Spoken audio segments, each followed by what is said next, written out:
All right.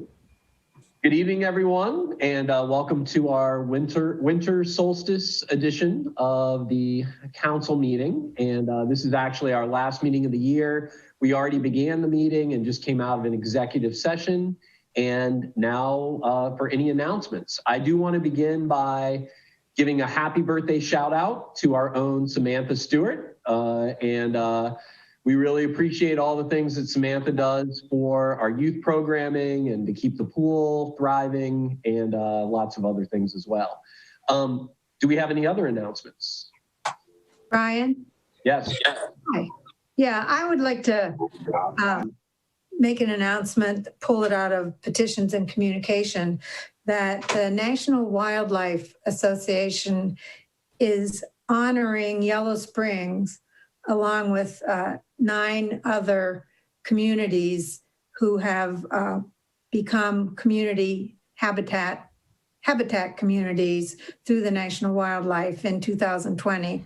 So I think that's very cool. And I just wanted our citizens to know that the work that a lot of people have been doing to create their backyards or their businesses or their organizations into wildlife habitats is paying off, and we're being recognized for that. That is amazing. Laura, I see your mic is off. Did you have an announcement? No. Okay. I do know that one other thing that we have is we normally do service recognitions when we have a village holiday party. We're not able to do that this year. And one of the ones that I want to highlight is, this is Judy Kittner's 10th year with us. And I think we can all recognize that the amount of passion and detail orientation that Judy has for the job is incredible. And certainly glad that you've been here the 7 years that I've been on council, and that you continue to give the community as much as you do. So thank you, Judy.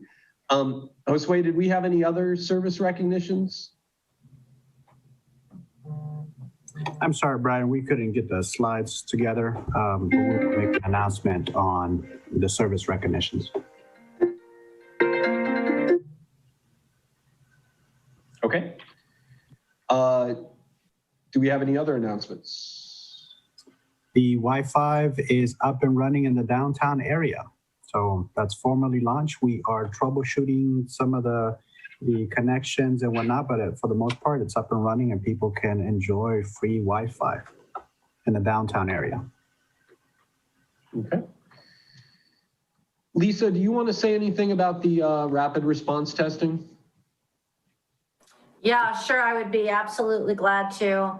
Through a partnership between the wonderful Yellow Springs Community Foundation, the village, and the township, we're launching rapid COVID-19 testing services. And initially, these are going to be available for residents of Yellow Springs and Miami Township and anyone who works within the village or township. So the testing is going to happen at the new firehouse. And the testing is going to start next week and in the morning from 8:30 to 10:30. And then there's another time on Saturday. And initially, for those target community members and people who work in the village, this is going to be offered for free.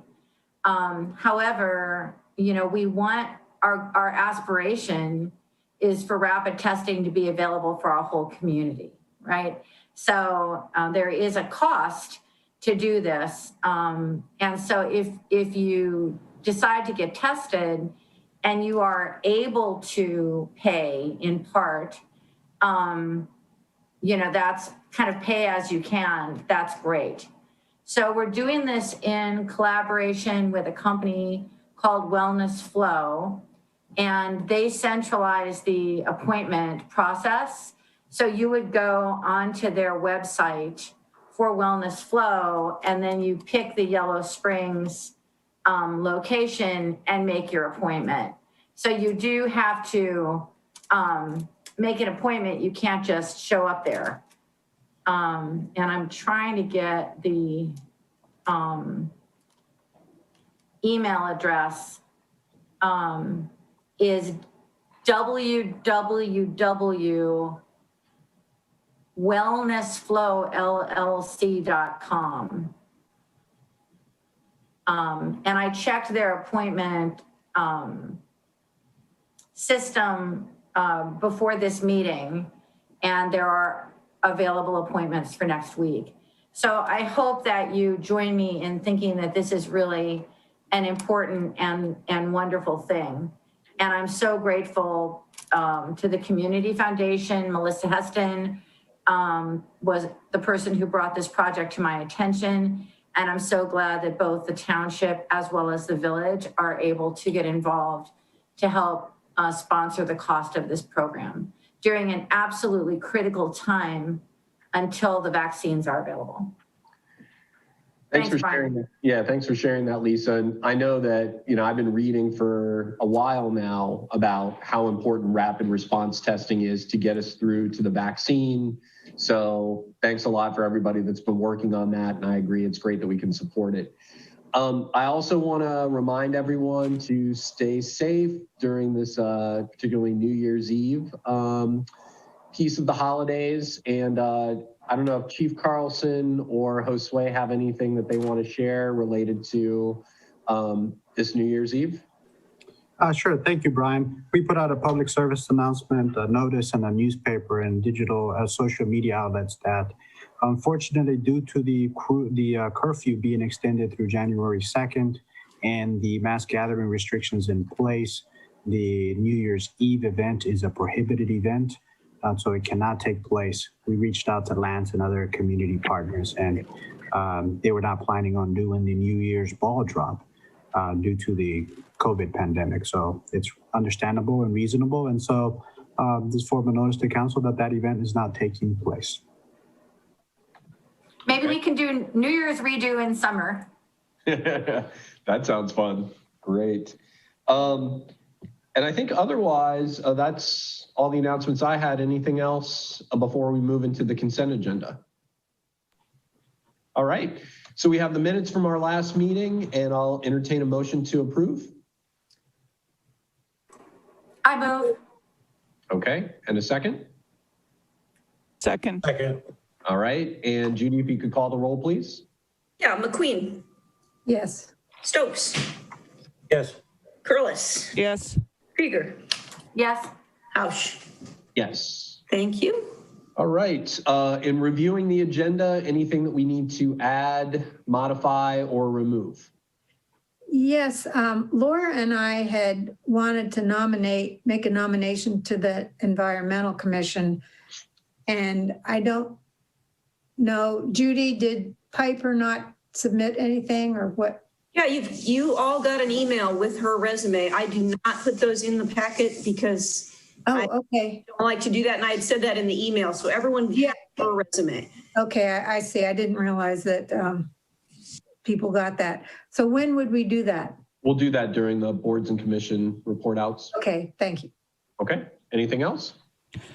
Do I need to nominate Sarah Sinclair Amend for the regular planning commission spot? You guys need to still do interviews. I've got one person still getting something ready to submit. So I would just wait a second till it looks like you've got everyone. We had the last notice run last week. So maybe until January 4th.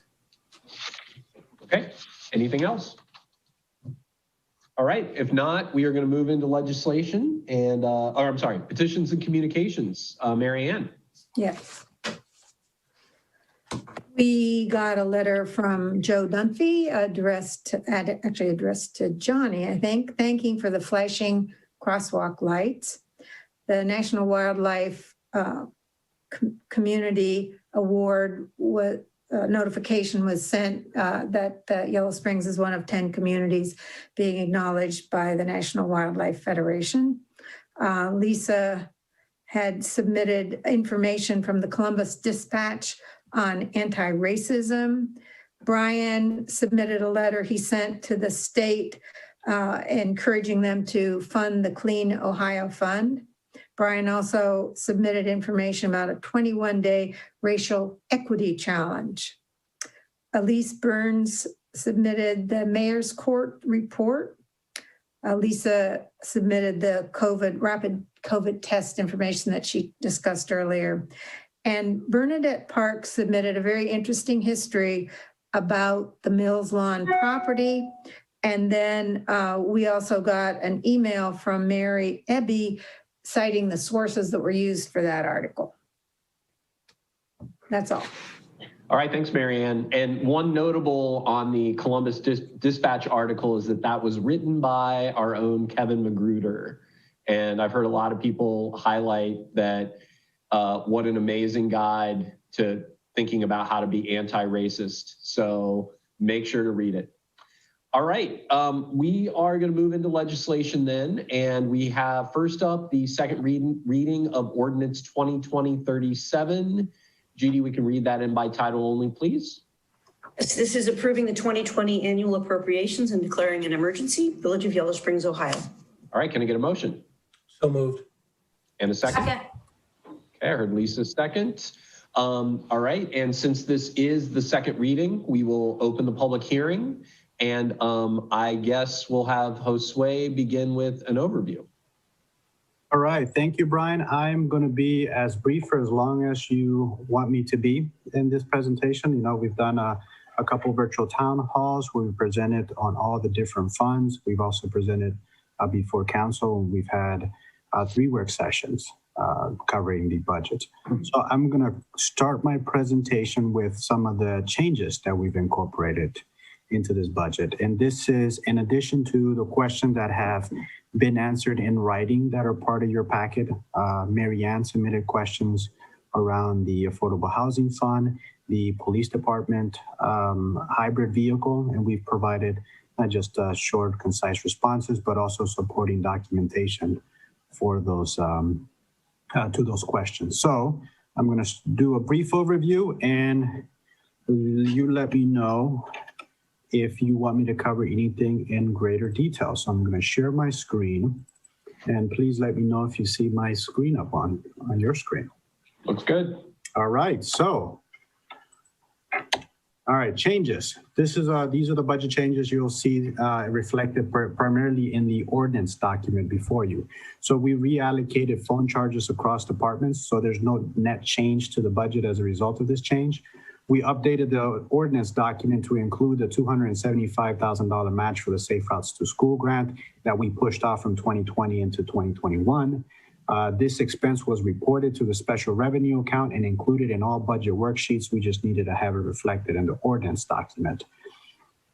Then finally, we updated the debt service expenses across the enterprise funds with updated amortization schedule provided by OPWC and OWDA. And I've created a specific slide just on debt service payments. So stop me if you want me to cover any particular details. So general revenue funds, that hasn't changed since we last reported it. Oh, there's names are not popping up on that graph. Okay, that's strange. Okay, let me stop sharing. I don't know what happened there. Stop sharing. I think I'm gonna have to just share my screen here. All right, sorry about that. I don't know why only the graphs and no titles were showing up. All right, so I left off on the general fund expenses. That total expense, the only change there is that $200,000 that gets adjusted to the totals, and that expense is allocated in the transfers from the general fund to the other special revenue funds. What I've done in this budget is I've broken it out by category. The general fund expense by category, this was something that was of interest to council. The expense, majority of the expenses it's in personnel expenses, followed by transfers, and there's the total. All right, moving on to special revenue funds. Here are the expenses and the special revenue funds. Again, this total hasn't changed, it just includes the breakout by departments. The largest department in the special revenue funds is streets, followed by Bryan Center. Then there's the safe routes to school. That's 16% of the expense budget for special revenue. And there's parks, police, pension pools, and other small departments. And those are broken out in the chart since the names are too long and too big to show up. So I apologize that those are the limitations of PowerPoint. All right, expenses in the special revenue fund by category. This has been something that has been of interest to council members. They want to know what particular expenses. You'll see that there are two expenses that make up almost 2/3 of the budget, and that's personnel services and contractual services. And those numbers are broken out there. Again, that total hasn't changed. It's just how we're reporting the information by category. Moving on to the capital expenses, there's your capital total. This is just another way of representing the information that you see in your ordinance document by account. It's broken out by the title on the capital funds. The enterprise funds, this is the total expense by enterprise. Electric fund makes up the largest enterprise, and the expense in the electric fund is primarily driven by the power costs, the power purchase expenses that we have. Then are the other smaller enterprises. We also break out the enterprise fund by category. See, the single largest expense is contractual services to the tune of $4.3 million.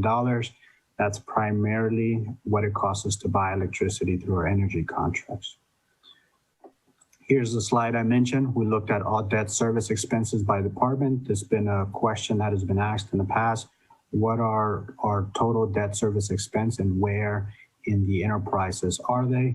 You see here the grand total of debt service is $382,000, and that's primarily in the water fund, which is to cover the water treatment expense. Then the other ones are sewer fund with a small debt service, and streets. 2021 is the last year that we have that truck expense in streets. What do all expenses by category look like?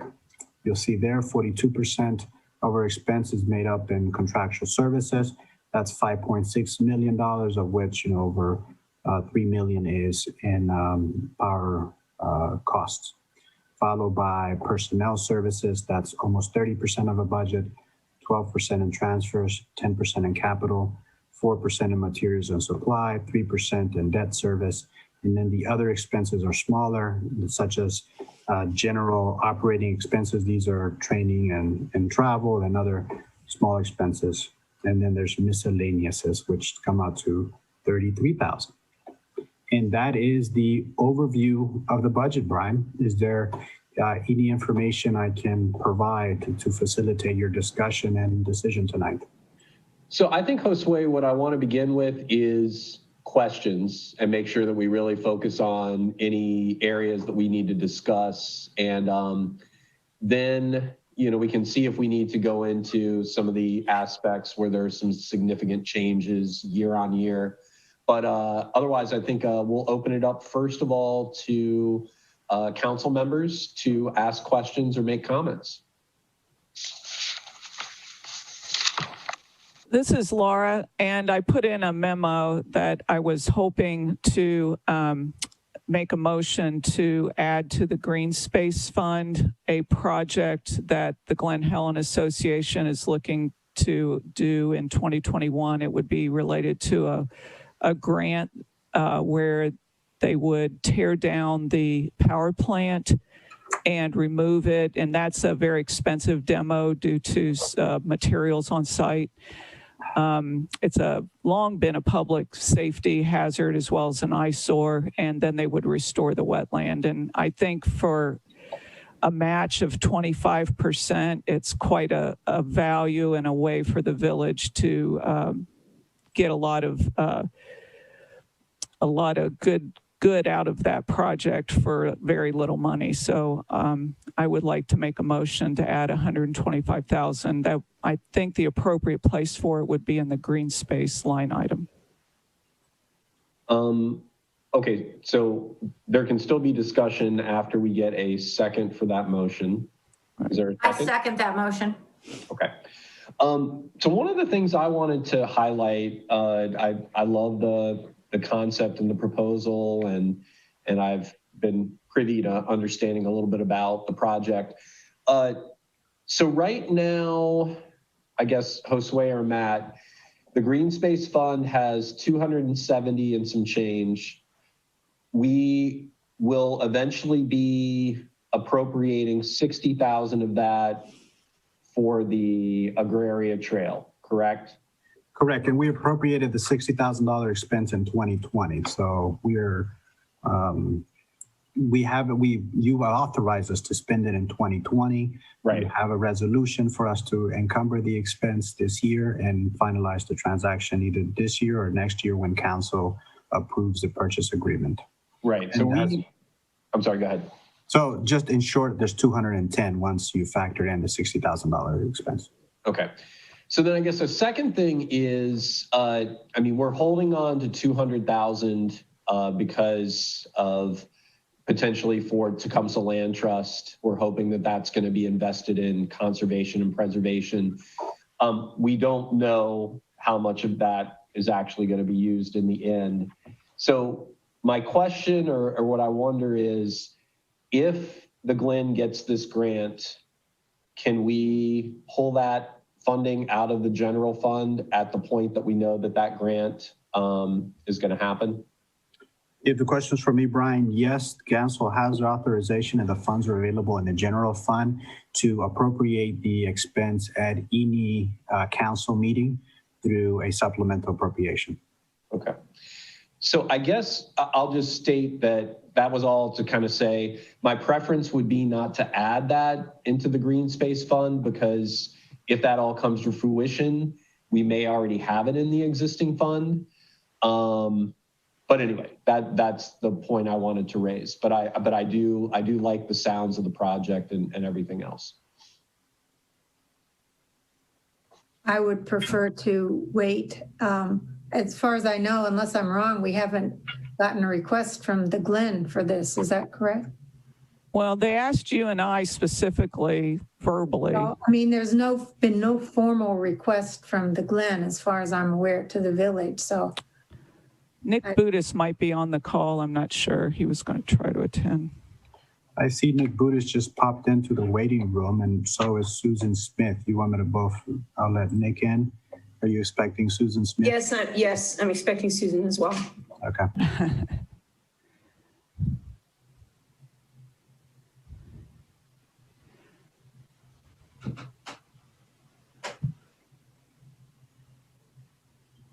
Nick, welcome. Hi, everybody. I appreciate the question, Marianne, and I guess I would say I'm grateful to the council for considering this. Hi, everybody. I appreciate the question, Marianne, and I guess I would say I've got to get off my YouTube because wow, that's confusing.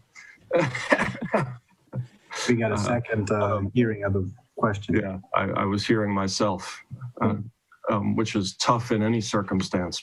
In brief, the Glen Helen Association, as part of the acquisition of the preserve, acquired the defunct power plant, which was inexplicably placed in the nature preserve, and we're working to raise outside dollars to fund the demolition and the restoration of the spring-fed wetland that is adjacent to the power plant, and in our outreach, we invited members of the Environmental Coalition out to tour the power plant, and subsequently Laura and I connected over our interest in seeing if the village would be able to consider a request to help us with what will eventually allow us to leverage outside support. The funds that we'd be looking at will require a 25% local match, and having those funds secured will improve our chances of successfully funding the bulk of the project. And when are you submitting the grant, Nick? This will be an August 21 submission. Okay. So I think, what I've heard from council so far is that the project sounds great and we support it. Just in terms of the mechanism, it would be that we could add this on, once you need our confirmation for the grant and that sort of thing, as opposed to adding an additional amount to the Green Space Fund. So do council members have any other questions? Or any discussion? It seems like it could be something the mid-year budget review in June, since it's not happening in August. Mm-hmm. Well, I think it'll be two steps. So the first step is normally we would pass a resolution to say we, would support that. And then the next step is if the grant was in fact secured, then we would look at the funding. So, Brian, the way these grants usually work is you have to secure the funding first. Like, you have to put it in the grant that you have the match. And tell me if I'm wrong, Nick, but that's how all those grants work. We've done it both ways. So with TLT, we've sometimes, said, hey, we've got this green space fund to point to. But I think when we worked with the Glen, we've said that, yeah, we can support that funding before. So anyway, so I think this all sounds great. I guess the vote really is, are we going to add this to the Green Space Fund in this budget? If not, then we can revisit it when it's more timely. So I guess I'm going to call the vote. Judy, could you do the roll, please? Yeah, McQueen. No. Stokes. No. Krieger. No. Curlis. Yes. Hausch. No. But again, I want to emphasize that this is not no to supporting the project. It's just to adding $125,000 to the Green Space Fund at this time. Okay. Other topics that we wanted to discuss? I have a question about the $24,000 for casual uniforms. Again, I think the community supports casual uniforms. It's just the amount seemed like a really big number to me and many others. So I know that Josue and I talked earlier, and maybe it's too late to get an explanation. And obviously, for time reasons, we won't be able to do the big dive, but it just strikes me. I'd be a lot more comfortable with something like $500 per officer, maybe, versus over $1,000. Mm-hmm. I mean, that even seems like a lot to me, but. I would like to jump in just briefly. The 24,000 budget allocation is not certain that we are going to spend 24,000, but that we will review making the changes to the uniforms. That's not just buying the actual uniforms themselves, but it's also doing some surveying and community engagement as to what would be an appropriate uniform for our community. So, and I also like to make a commentary on the casual term. I think we're looking to anything that we replace our uniforms with will be professional uniforms. They will not be jeans and t-shirts. Sure. So they are professional uniforms. And Chief, I'll let you add anything else you would like to add to that. Absolutely. Thanks, Josue. Laura, thanks for the question. So the big thing that I think has come up is the talk of kind of the militaristic vest, outer vest situation that I chose to move to with council 4 years ago for officer comfort, any officers that have back issues, those kind of things. I think that one of the things that I have allowed to happen that I will be changing as soon as possible is the equipment on the vest. I've talked to many citizens who feel that feels intimidating, and I understand that. But the reason for the number, Laura, to answer your question, is just replacing those vests for 9 sworn officers is $1,500 just for the vest. So the ballistics are extremely expensive. And to Josue's point, we just wanted to make sure that that this isn't necessarily the full deal here, but we wanted to make sure that we were covered. Can I? Thank you. Yeah, and I want to kind of interject on this one because, again, underscoring that 24,000 doesn't mean that, that is the expenditure. But I think more importantly, this highlights that this is an area where I would want to make sure that there is some input, even though it's within the range of, spending and budget, I guess, abilities. And in particular, the reason why we have the Justice System Collaborative Committee is to make sure we get that citizen input.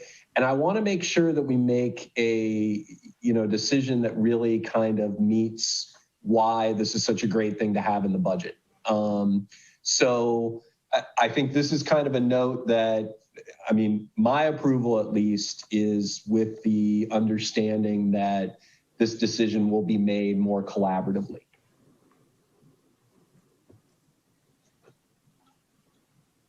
Any other? Yeah. The line item amount is actually 34,000, just so we're all talking about the same amount.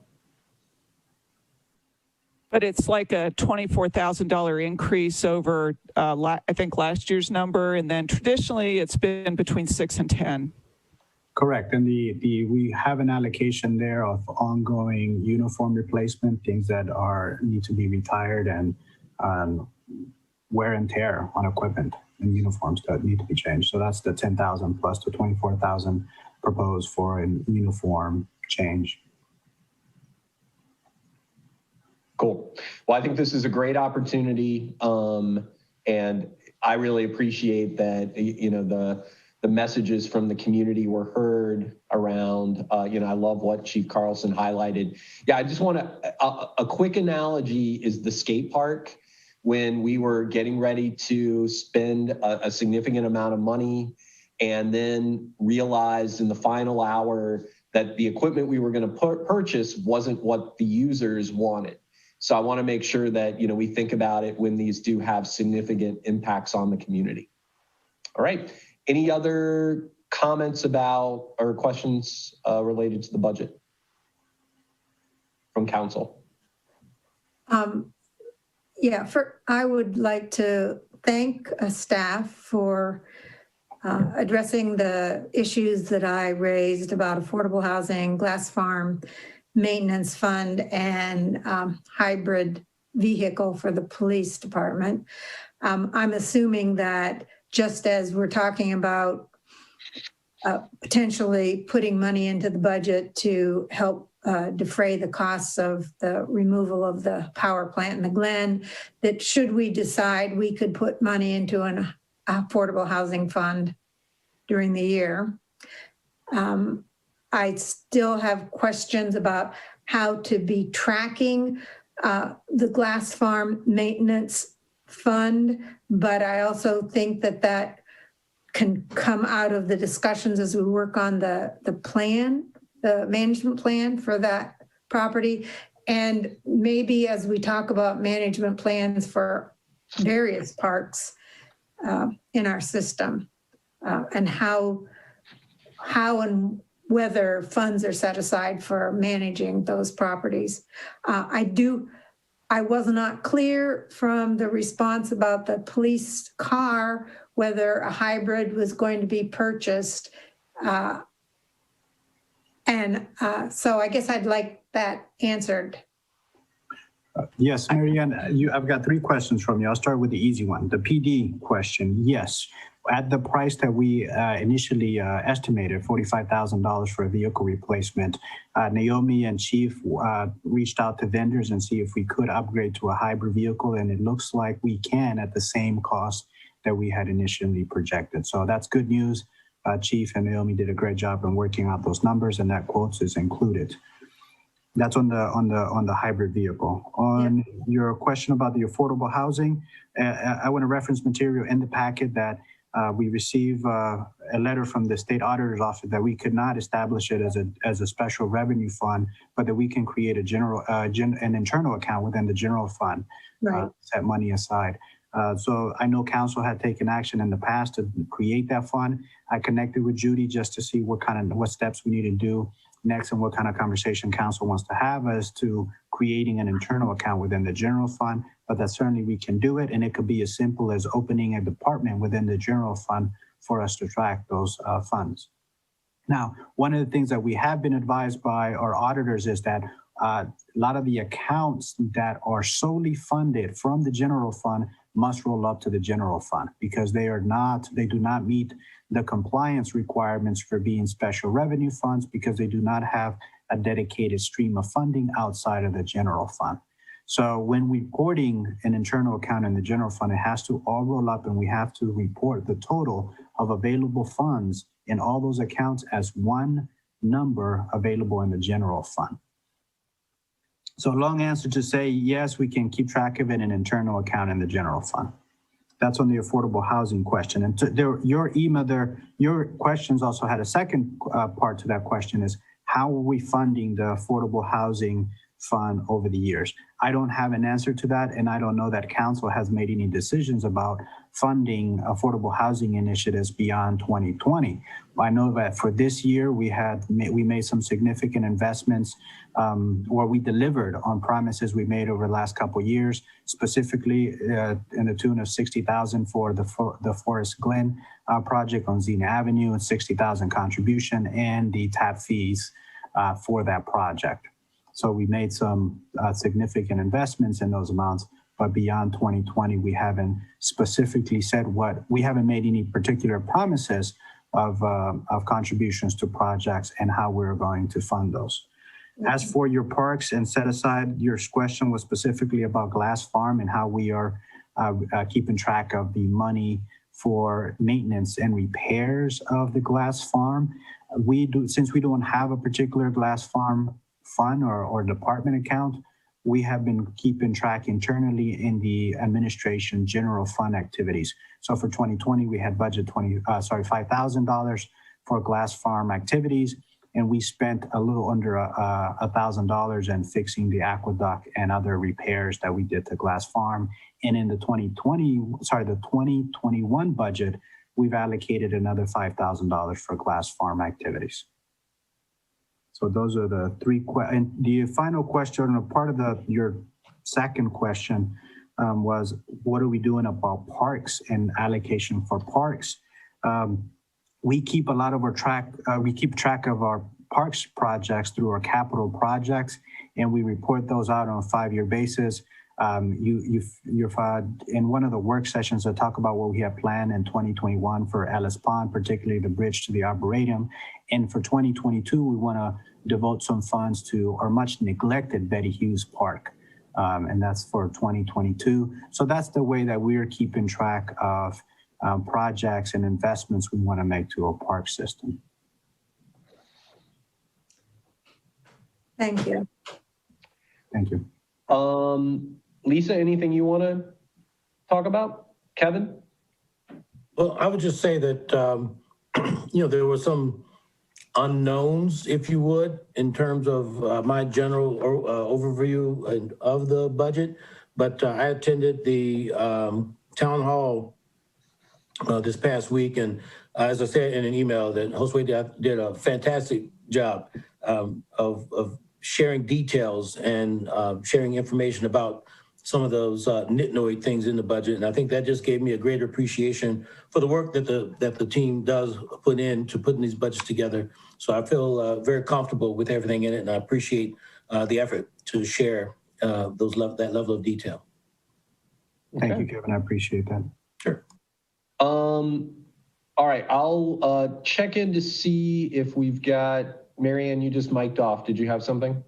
Yeah, I had made some notes of some things that Laura had comments on, and I'm looking at my notes, not our packet, where she recommended about having a finance committee. And I think, Laura, was that in your comments about the budget, or was that somewhere else?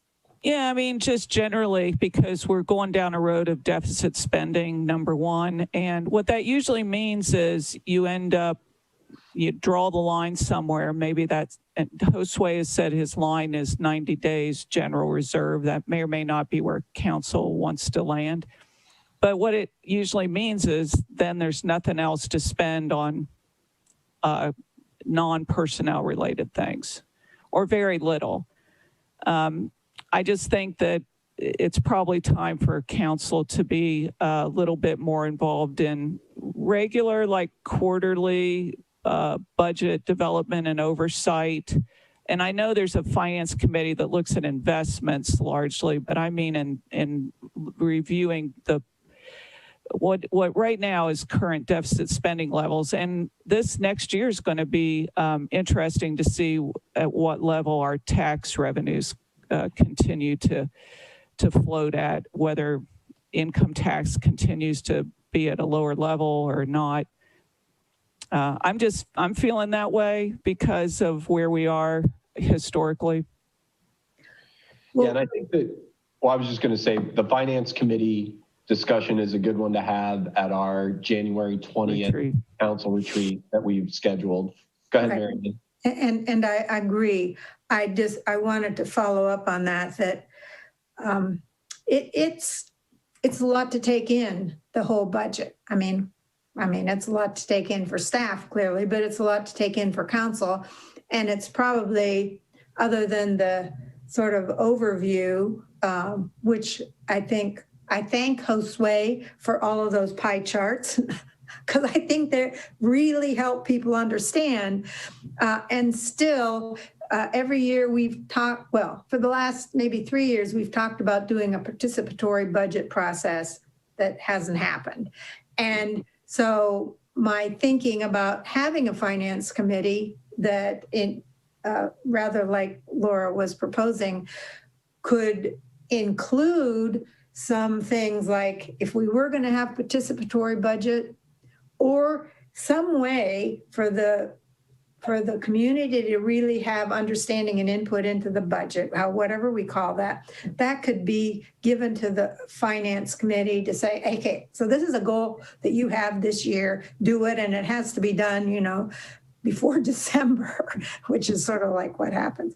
The other thing that I want to say, because Laura brought it up about deficit spending, to me, yes, it's critical that clearly we have to look at our spending, and if we're spending more than we're bringing in, that can be an issue. At the same time, I think of it as sort of like, I have a roof that is a 25-year roof, and if I'm wise, I'm going to be putting money aside for 20 years or so toward that roof. And then in that year 20 or 25, whenever it is, and I pay that $15,000, say, for that roof, I may be spending more that year than I'm bringing in because I was putting money aside for a capital improvement.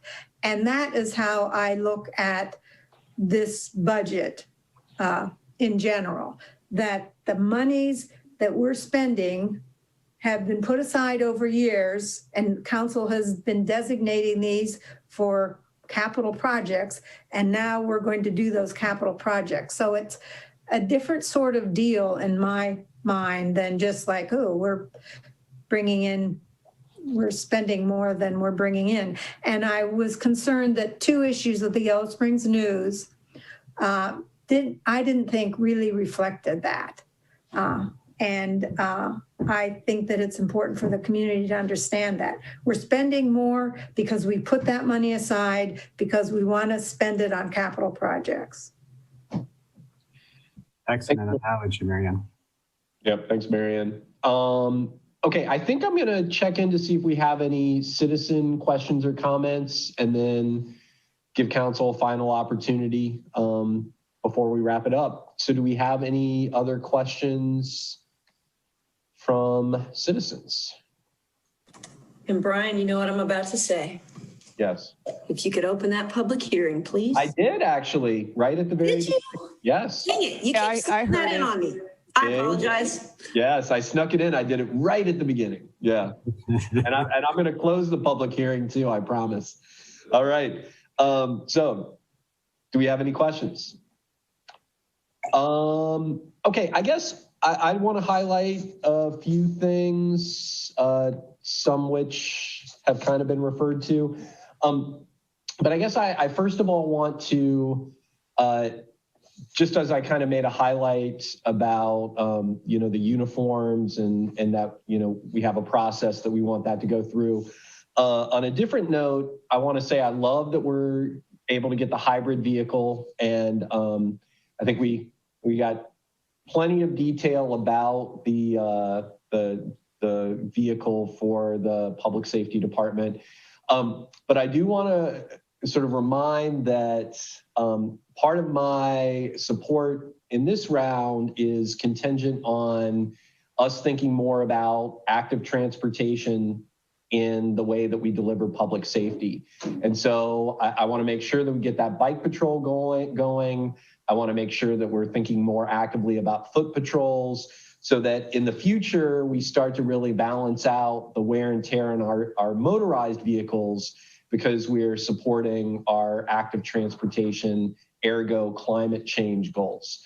So I want to make sure that that is noted because, these are some of the, I think, positive changes that we can continue to make that are make budgetary sense, but also support all the things that we want to do as a village.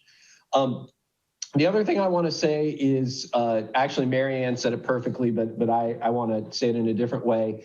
I think there have been some, sound bites that sound really attractive, like the spending down the reserves that don't reflect, I think, maybe more relevant sound bites, such as, wow, the village is able to meet the Ohio state recommendation of a 90-day reserve. That's really important because we all know we live in a very conservative state, a state where some municipalities run out of money and go into like crisis mode. So, again, it's not Josue saying 90 days. It is the state's recommendation. That means we're in good shape. We're not in trouble. All right. If we were forced to go below that 90-day reserve, then we would certainly be in trouble.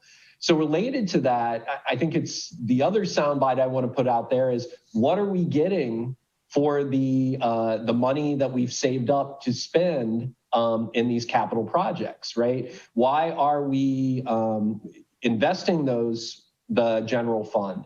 And one of the things we're getting is a sidewalk on Limestone. Oh my gosh, that is so important. That $275,000 that we're leveraging for Josue, how much is the total project cost? Over 1.8 million. Johnny, do you have the figure? It's 20% match. So. Okay. Yeah. So multiply that by 5 times, right? So that is over 1.3 million.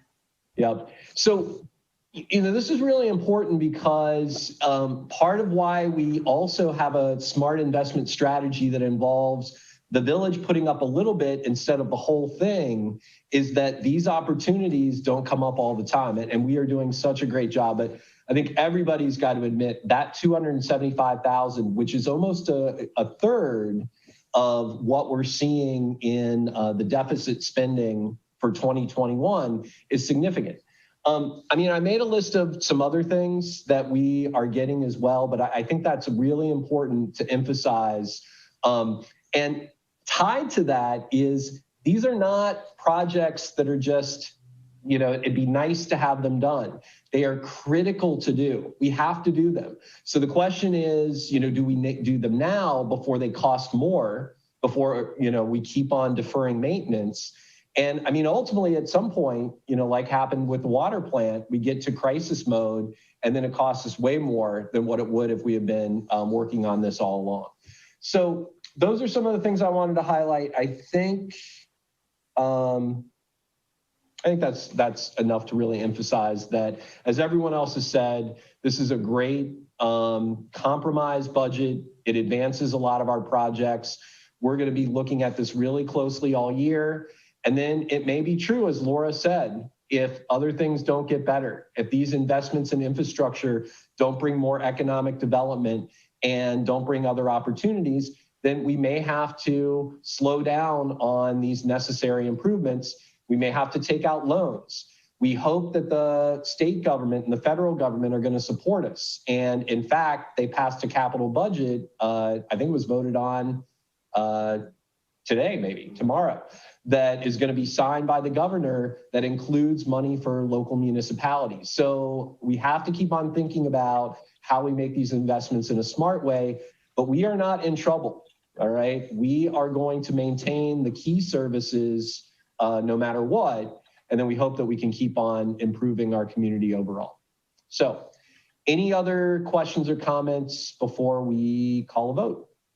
Excellent point, Brian. I just want to thank you for what you've stated. And one thing I would like to note that we have a very talented team here, and we will know before we get to that point that we need to make significant changes. We will keep track of this, as it is our job to keep track of it. And any changes that come along the way, we will make sure to inform council and make adjustments as necessary. Okay. So with that, Judy, if we could call the roll, please. Yes, McQueen. Yes. Krieger. Yes. Burles. Yes. Stokes. Yes. Hausch. Yes. Thank you. All right, thank you, everyone. And I also wanted to just emphasize that I loved Mary Ann's comment about the Finance Committee thinking about things like participatory budgeting. And I'd love to also think more about how we continue to up our game on the discussion of the budget. I felt sometimes we spent a lot of time answering detailed questions that if we could get beyond, we'd have a lot more time for that in-depth discussion about some of these bigger policy issues and strategies and so forth. So I want to think about that in the future. And I think, Laura, I'm going to tap you to be a part of helping with that. Okay, so next up we have the second reading of Ordinance 2020-38. And Judy, we can also do that by title only. Yes, this is prohibiting the use of engine braking in the Village of Yellow Springs by amending Chapter 440 of the Yellow Springs Code of Ordinances. Can I get a motion? So moved. Second. Okay. And again, since this is a second reading, I'm going to open the public hearing. And Josue, is this yours to? I think so, Brian. I think we're all familiar with engine brakes and how it is a common practice to prohibit them in small municipalities like ours. And we've heard several complaints this year. And to our surprise, this is something that the village administration had not looked into in the many years that 68 has been running through our small town. So I think it's prudent to prohibit the engine braking in our community. And I certainly agree. Do we have any questions or comments from council or citizens? I just have two quick comments. It's funny, like the day after we did the first reading, there's literally a Jake breaker, like right where the pocket neighborhood's being built. It was so loud. Anyway, so I think that's a good thing. But I would ask, I think truckers, like, they have a network. You can probably do it online where they know which communities don't allow Jake braking. I guess I would ask, if we do signage, that it be aesthetically pleasing, it be small, not huge, because it's just, the signage thing is becoming like everywhere you look, there's a sign. And I just think it's an aesthetic issue. But I think there's a way for these guys to know this is not a place to Jake brake. Thank you. Thanks, Laura. Any other questions or comments? All right, if not, I'm going to close the public hearing. And Judy, if you could call the roll, please. Stokes. Yes. Krieger. Yes. Curlis, Yes. McQueen, Yes. Hausch. Yes. Thank you. All right. Next up, we've got Resolution 2020-52. Judy, title only, please. All right, this is adjusting the village employee wage scales. All right. Can I get a motion? Move. And a second? Second. Okay. Josue? Thank you again, Brian. In your packet, I've included a memo on my recommendation in accordance to Ordinance 25205, the annual employee wage increase. I'm recommending a 1.5% increase to as known as the COLA adjustment. My reasoning is, as outlined in the ordinance, I have to report on three things. One is, what are surrounding public employers doing? And they're providing annual increases between 2 and 2.5%. And I've included a table associated with that. The second item is, what does the CPI-U for the Midwest region states? That the inflation, also known as the CPI-U for the Midwest region, has reflected an increase of 1% over a 12-month period. But I want to point out two issues or two changes in the CPI that are driving this composite number. One is a significant increase in fuel costs. That's down 9.3%, while food prices are up 2.7%. So there are a lot of things that are maybe overlooked because we are seeing historically low energy prices, and that isn't necessarily translating to direct cost savings for not just our employees, but folks around Greene County and surrounding areas, because things like utility prices or utility energy prices take much longer to reflect energy prices. So that's wanted to provide additional information on that. Finally, the third requirement is, does the village have an economic condition that can support such a change? Well, you just voted on a budget that budgeted 3.5% salary adjustments for our classified employees. A 1.5% is less than what you've already budgeted for.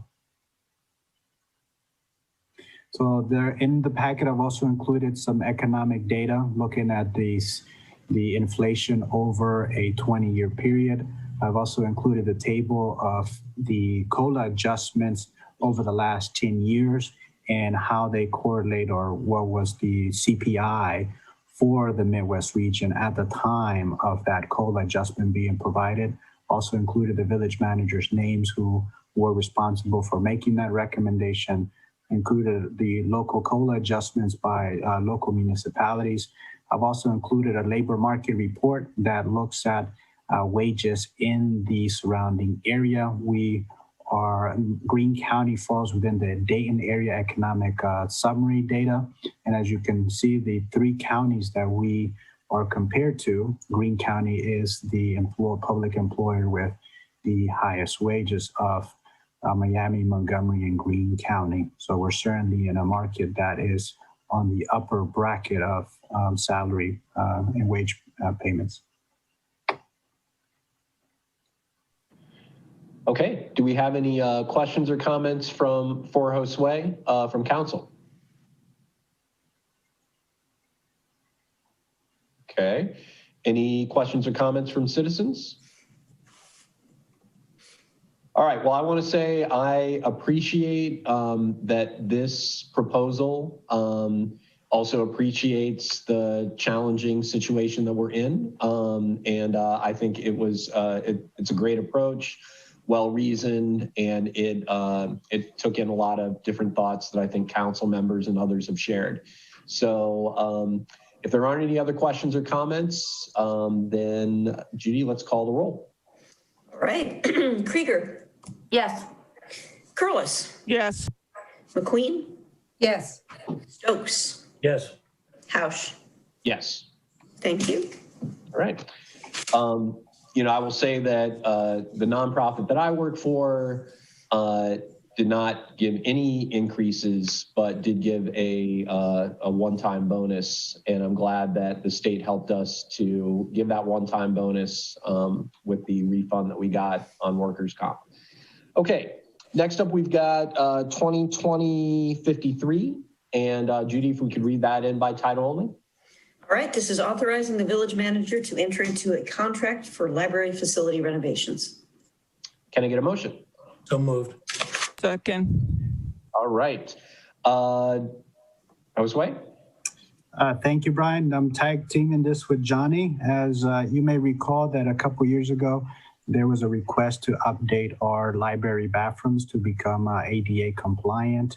There was an additional estimate to that renovation requirement to the tune of $150,000. Well, we're proudly and happily to report that we can deliver the renovations significantly under $150,000. I want to thank Johnny and the K4 Architects and his team for working through the details to get us what I think is a very reasonable price for not just upgrading one bathroom as we had initially planned, but the two of them. Johnny, you want to take it over? Yeah, so like we said, 4 years ago, they budgeted $150,000. We actually went and asked K4 Architects to give us a price on one non-gender bathroom handicap. We had several meetings on this whole matter. We was able to come up with an agreement, but then they changed some door hinges, different style hinges, which made us allow us to do the second bathroom and bring them both in under $42,000. We want to make sure that we can get that done with the budget that we have for capital this year. That's why we're bringing it to you guys tonight so they can start in January. All right, great. I would like to just add one note to that, Brian, that in the design concept, we had initially thought about doing a full demo and a full rebuild to be cost sensitive. Johnny and his team have worked out a way to get us premium fixtures and finishes on the bathrooms, and that includes recovering the flooring. So Johnny, I don't know if you want to add to that, but we will be able to honor the history of the space while also meeting the future needs of those bathrooms. What we have done is we are only taking out the plumbing wall and we're putting in a tile that looks like the glazed block tile. So the tile that we're taking out, or the glazed block we're taking out, will be patching some of the glazed block that has got things mounted to it, repairing that. We are not replacing any of the floor. The floor stays the same as what it is. The other thing that has helped us is Greene County secured CARES Act money for touchless fixtures and faucets in them areas. Excellent. Well, as always, I appreciate all the ways that you guys look at how we can do these projects at reasonable cost. Do we have any questions or comments from council or citizens? Yeah, I would like to comment. I remember when it was 150, and I was thinking, gee, we could build a house for that. And I went to the library, I looked at the plans. I really appreciate all the work that Johnny, Josue, whomever got involved in doing to lower the cost by about 25% of the original. On the other hand, if we had started at 40-some thousand, we might have thought, wow, that's a lot to pay for a bathroom remodeling. But when you start at 150,000 and you get to 40,000, it looks really good. So thank you. Yeah, I wasn't here when that 150 was proposed, so I can't take credit for the strategy there.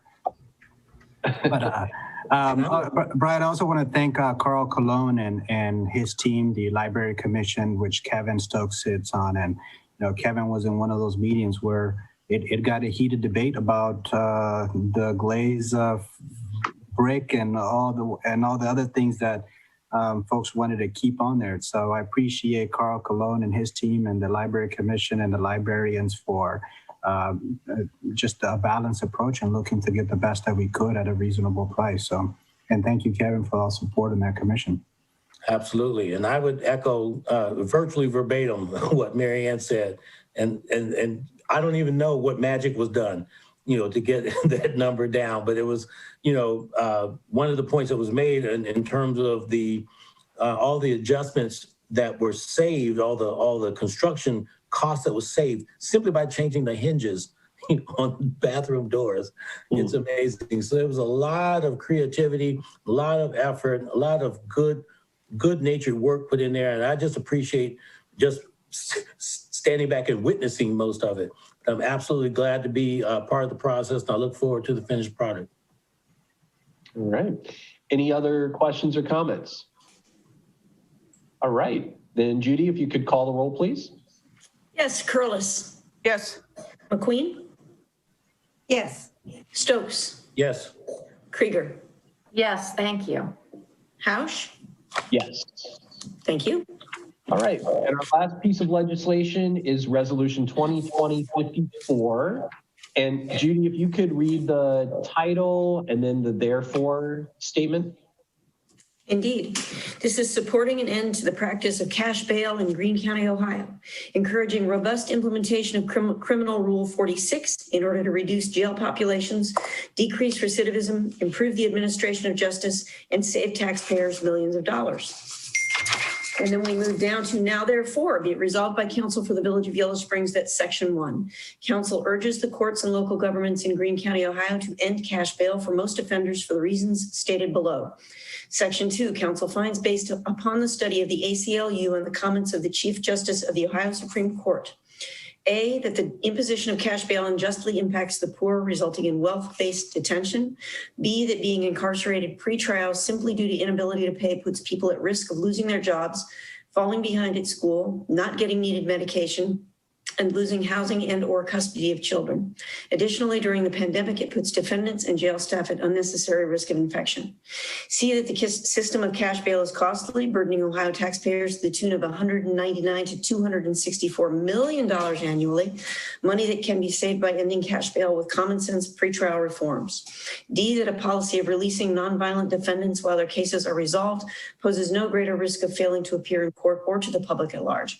E, that poverty causes unjust results because persons in pretrial detention are 90% more likely to plead guilty simply to get out of jail and get on with their lives, not because they are actually guilty. Section 3, council recommends the adoption of bail reforms. We urge the courts of Greene County and the state of Ohio and other governmental entities in their roles as fiscal agents for the taxpayers to adopt and implement a bail reform policy to reform the two-tiered system of justice based upon cash bail. Council recommends A, that judges return to the practice of honoring the presumption of innocence until proven guilty beyond a reasonable doubt and presume that or a bond will be issued or in the alternative, least restrictive means for controlling the risk of flight or harm to others. B, and cash bail for nonviolent offenses, and to implement other recommendations in the ACLU study and Criminal Rule 46 as suggested by Chief Justice O'Connor. C, that all charged persons be released on reconnaissance bond unless a judge makes a finding on the record that the charged person is a flight risk or a genuine risk to a person in the community, and that no other means of release can control for the risk, e.g. house arrest with electronic monitoring. D, that persons placed on electronic monitoring pay according to their ability to pay. E, that all charged persons who are not released are required to have a conditions of release hearing within 48 hours of incarceration. And F, implement other common sense bail reform measures as soon as practicable.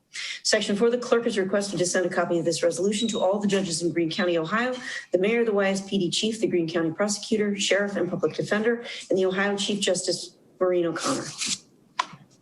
Thank you. Can I get a motion, please? So moved. Second. All right.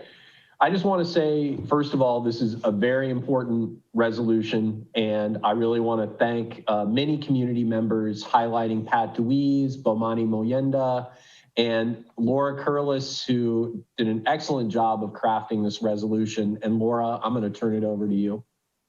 Yeah, thanks for reading all that, Judy, and it pretty much says it all. I mean, this is not just a Yellow Springs initiative. This is the culmination, in particular, of a lot of research and study paid for by universities, ACLU. And the important thing is that I think it's very important that this is a poverty-based injustice that's happening in the system is people, and I, as a lawyer, I've sat there and watched people who literally can't make $100 bail. And so they sit in jail, they lose their jobs, the kids and families have consequences. In any event, Chief Justice O'Connor herself has made this probably her most important public service effort for the last 2 years of her tenure. And I just think we should support it. Locally, getting a new jail is important. It's important even for the people who opposed the last levy. And part of the reason is we haven't right-sized our jail because it's too big. Partly because we're keeping people in jail because they're poor or they need treatment and they're in jail instead of getting treatment. So if we right-size the jail, make it smaller, the citizens might actually support a new jail levy. So that's kind of where I hope this goes. But thank you to everyone who has seriously considered this issue. Thank you, Laura. Any questions or comments? Yes. Pat. Thanks. I'm Pat Deweese, and I'm part of the Greene County Coalition for Compassionate Justice. And obviously we support this resolution and appreciate all of the education that Laura managed to fold into the resolution, because there are many people who don't fully understand the issue. I just have two brief things to add. I guess, first of all, I just want to make if anyone is feeling uncertain or apprehensive about going with this kind of a statement, that ending cash bail reform on pretrial detention is not something new. It's been around for quite some time. The entire state of New Jersey has done away with it. The entire state of Alaska. Washington, D.C. has not had cash bail for years. In other words, we're just a little behind the times with it, but it is very much present right now at many, many levels. Just to mention briefly that our Vice President-elect, Kamala Harris, is very strongly against cash bail based on her experiences in California. So, there's changes coming, and hopefully it won't be too late. Hopefully it'll happen pretty soon, because a lot of people have suffered a lot with this system of punishing poor people. The second thing, and Laura has alluded to this, but I want to make a stronger statement about it. Reform on bail and pretrial detention is very closely linked to why we need a smaller and not a larger jail in Greene County. And even the consultants hired by our commissioners to come up with options about the jail pointed out that over half the people in Greene County Jail have not had a hearing or a trial. So in theory, innocent until proven guilty. And meanwhile, their lives are a mess. So we know that right-sizing the jail, as Laura said, is really, really critical to getting the agreement of certainly our organization and citizens of Greene County that a new jail, we all agree. We have a lot of agreement. We want a new jail. Our current jail is horrible, really horrible, but we do not want a larger jail. And one reason we don't want a larger jail is that many rural areas have taken a very confused economic development strategy of building big jails and then having contracts with the immigration control, with ICE, and sort of housing immigrants in their jail, and having further contracts with our prison system to take care of, and all these things make money for the jail. And this is not what we want in Greene County. We absolutely do not want this. We do not want a larger jail. We want a new jail, we want a smaller jail. But it's probably not going to happen unless we have really substantial reform of pretrial detention or wealth-based detention. And thank you for considering it, because it is an important issue. Thank you, Pat. Any other questions or comments? I so much support this. I appreciate the citizens and Laura for working on this. And frankly, I think that this is an appropriate area for our Justice System Commission to be working on, because, you know, while Yellow Springs, it's always good to be working on getting better, and whether it's our justice system or our streets or whatever, the real work is outside of Yellow Springs. I mean, the real work is this kind of work. And the more that we can do to support it, the better. I'd also like to comment, I so appreciate this work. It makes me feel hopeful too, to hear comments that suggest that this, really critical change has some potential momentum. And I'm really proud that we can be part of it. So thank you for bringing this to us. All right, any other comments? Okay, then Judy, let's call the roll, please. All right, Curlis. Yes. Stokes. Yes. Krieger. Yes. McQueen. Yes. Hausch. Yes. Thank you. All right, thank you, everyone. And we're going to now move into citizen concerns. This is the time on the agenda where you can speak about anything that is not actually on the agenda. And we allow up to 3 minutes for those comments. Do we have any citizen concerns?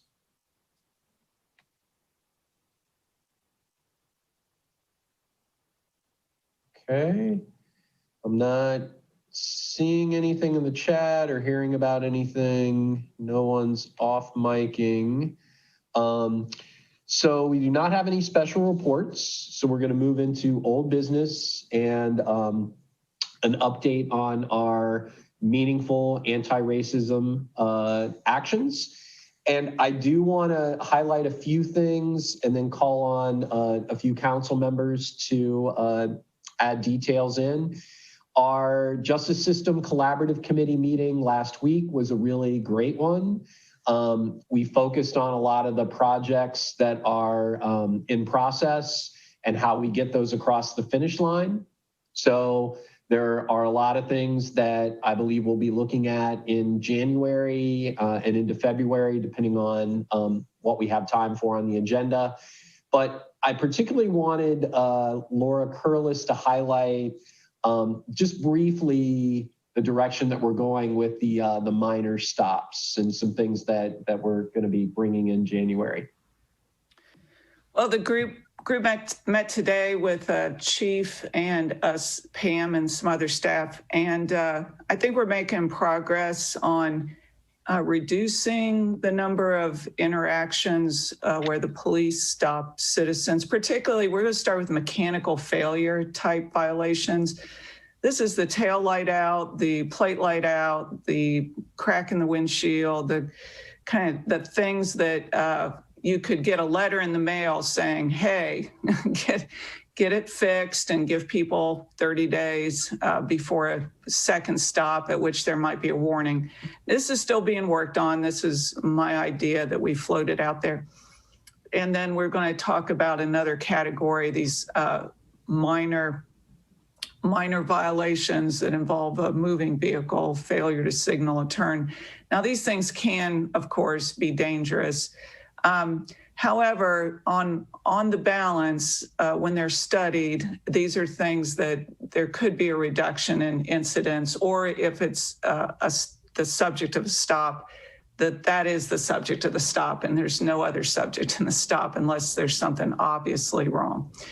Anyway, so that's the direction we're going. We're having a discussion about it and hopefully bring something to council in January. Thank you. Thanks, Laura. Yeah, I also want to highlight that we have been, working on making sure that implicit bias and diversity training is available to everyone on the village team. There's been some solid progress made there. I've mentioned this before. if there are villagers that are interested in seeing what that platform is like, and this is, many of these are online trainings, we are able to sign up villagers to be a part of that. And several have been a part of understanding those trainings so that we can keep our program robust, especially as we get back to live trainings and other things. Kevin Stokes, did you want to say anything briefly about that? I just want to publicly commend Kellyanne Tracy for the work she's doing. The Education and Training Subcommittee did have a meeting this past Thursday morning. I was not able to make it, but she is still doing a great job leading that effort, and just wanted to commend her for that. And I hope to have more to share the next time we discuss it. Thanks, Kevin. And Kellyanne also highlighted the work that she's been doing with our village manager and our police chief and team to make more data available, especially for things like what came up in the meeting today was data on the kinds of stops that often end in warnings that we're going to start developing. So again, we can review our processes and continuously improve. The other thing that was highlighted is how important the initiative to have performance evaluations that are very clearly tied to the guidelines for village policing and the activities that we want to see. And Chief reiterated that recently as well. Lisa, do you want to say anything about some of the other initiatives that you've been working on? Well, I regret reporting that we haven't made much progress on the instrument to collect encounter data. I was unable to attend the meeting, the last meeting. So unless there was some advancement there, we need to get going forward on the data analysis and the question set. Yeah, and I think we did have a concept in mind to kind of finalize those questions and then sort of make a decision on, how we could start piloting. So I think otherwise, Josue, is there anything else you want to highlight before I wrap it up? No, we've been doing moving things along. We've executed the training platform, and all of our officers have done the required training. And Kevin and I have worked on the next round of trainings that we'll be assigning. And Brian, at your request, we've also included council members. So at the next meeting, we'll have that spreadsheet of who's been assigned what courses. And that includes myself. So I will get to all my courses. Yeah, and and I'll just kind of mention at this point the 21-day challenge that I included in the packet was something I came across because many YMCA, YWCAs are hosting these programs and sort of tailoring them to their organizations in some other cases. But there are a lot of free resources. And so this is one of the things that I think would also be good for us to do as a village team. And that includes council and everyone else. So I want to start exploring more of those kinds of activities that are designed to just make it kind of a part of your daily awareness. And I'm very interested in seeing what we can do with that. Yeah, sounds like exciting things. I know internally here, I've taken upon myself to make sure to keep up with my reading, the Stamped and How to Be Anti-Racist. Chief and I talked about some books and sharing some resources, and yeah, Great. We're all rising to the occasion. That's really good to hear. So lots of great stuff going on. And I think otherwise, I want to report that we are going to move the Justice System Collaborative Committee meetings to once a month. And we are likely going to use that opportunity to revisit the day and time to make sure that we're capturing as many people that want to participate as we can. And the current proposal is to do that between our two meetings. And I can see already that for January, we could probably spend an hour just talking about the initiative that Laura's championed and been working on with the chief and others. So as we've discussed before, the JSCC meetings are designed for the agenda to be guided by the projects that have recommendations so that we can vet those and bring them to council. And so we'll be working more on that, which could potentially tie into other things like Lisa had mentioned, and we'll talk about at the retreat, considering a commission to help with that activity too. All right, so with that, we're gonna move into new business. And I'm glad to see that we have some time to talk about preliminary goal setting. I know that a few folks included information in the packet, but what I really want to do is give council members an opportunity to go around and highlight some of the things that are on your mind. This is going to help me put together an initial document that we can work off of so that we can be more structured as we move into 2021. And with that, I know that Marianne submitted some things. So Marianne, why don't you kick it off? Because I know you've been thinking a lot about this. Yeah, I think that the thing that I am most concerned about is having the Environmental Commission deepen and expand its work. And do it in a way so that we're not working more. So to me, that means collaborating, partnering, promoting, supporting organizations and people that are already doing work. I mean, not only that, but that's a lot of it. As I said in what I wrote, the environment doesn't stop at the border of Yellow Springs. And if there's one thing that we've learned this year that's been highlighted, we are, the world is in very bad shape environmentally. And we've known this for decades, but it's becoming clearer now. And I think that I think it's time for the Environmental Commission to take on the mantle of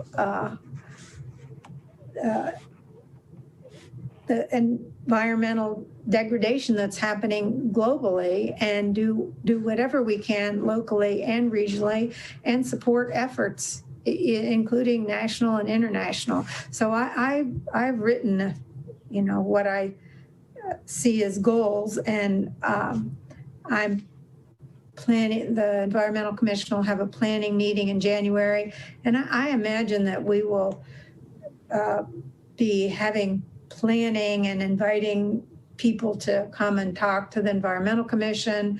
We have several people who've agreed to be resources to the Environmental Commission.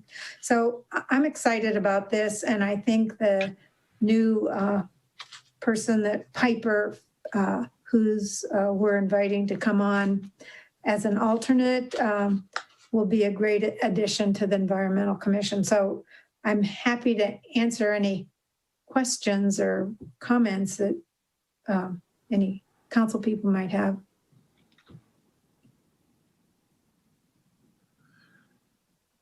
Yeah, well, I thought you articulated it well, Marianne. And I also like that, it seems that everybody's thinking about our theme of really narrowing our focus in 2021 in terms of how we think about the things that we can complete. So Lisa, I saw you nod your head. Do you want to talk next? Sure, thank you. And Marianne, thank you for making your important points. What I've been trying to kind of wrap my head around is how some of these goals, I'm hard pressed as I go through them to just say, oh, that's not important anymore, right? To eliminate them. I mean, I keep trying, let's do less. I know that sounds strange, but so instead I'm trying to think of where are the overlaps, and how should our goals be adjusted in light of what we've been through in 2020. A year ago, when we worked on these goals documents, we did not know that we were going to suffer this pandemic and everything that's come along with it. And so, you know, what I'm trying to think about is what's the intersection of maintaining a continued focus on affordability and economic sustainability. How is that, you know, like sailing a sailboat where you have to balance those things to keep the boat in the wind. And then, you know, I understand the importance of the budget. We've spent a lot of time talking about the budget, but the infrastructure of our village is, you know, as you know, it remains very concerning to me. And so I'm glad that we're moving forward on some of these projects so that we don't have the streets collapsing and the sewer, you know, I mean, we have to do that. So I think that no matter what happens with the post-pandemic recovery, that I believe will take us into the fall, you know, I think we really have to stay focused on the basics in a lot of ways. So for me, that's the infrastructure, the justice system, and maintaining affordability while still continuing to do the work in the Development Corporation for economic sustainability. So those are the things that I've been thinking about the most, and really feeling a sense that we're not really in control. We have a lot of uncertainty. We don't know when our community is going to be vaccinated. We don't know if people will really take the vaccine. So I just think we need to keep our businesses open, keep our community members housed, keep our restaurants open, that sort of thing. Thanks. Thank you, Lisa. Kevin Stokes? Yes. Excuse me. I guess I was thinking about things in a similar fashion to where Lisa was, but not so much. It was not my intent to look at our current goals and eliminate any, because everything is important. It's like trying to pick your favorite children. They're all great, you know. But I guess what I looked for were things that sort of jumped out at me, and you know, I could see consolidating without changing a whole lot. Consolidating what I think is 8 down to maybe 6 anyway, maybe 5, but 6 at least.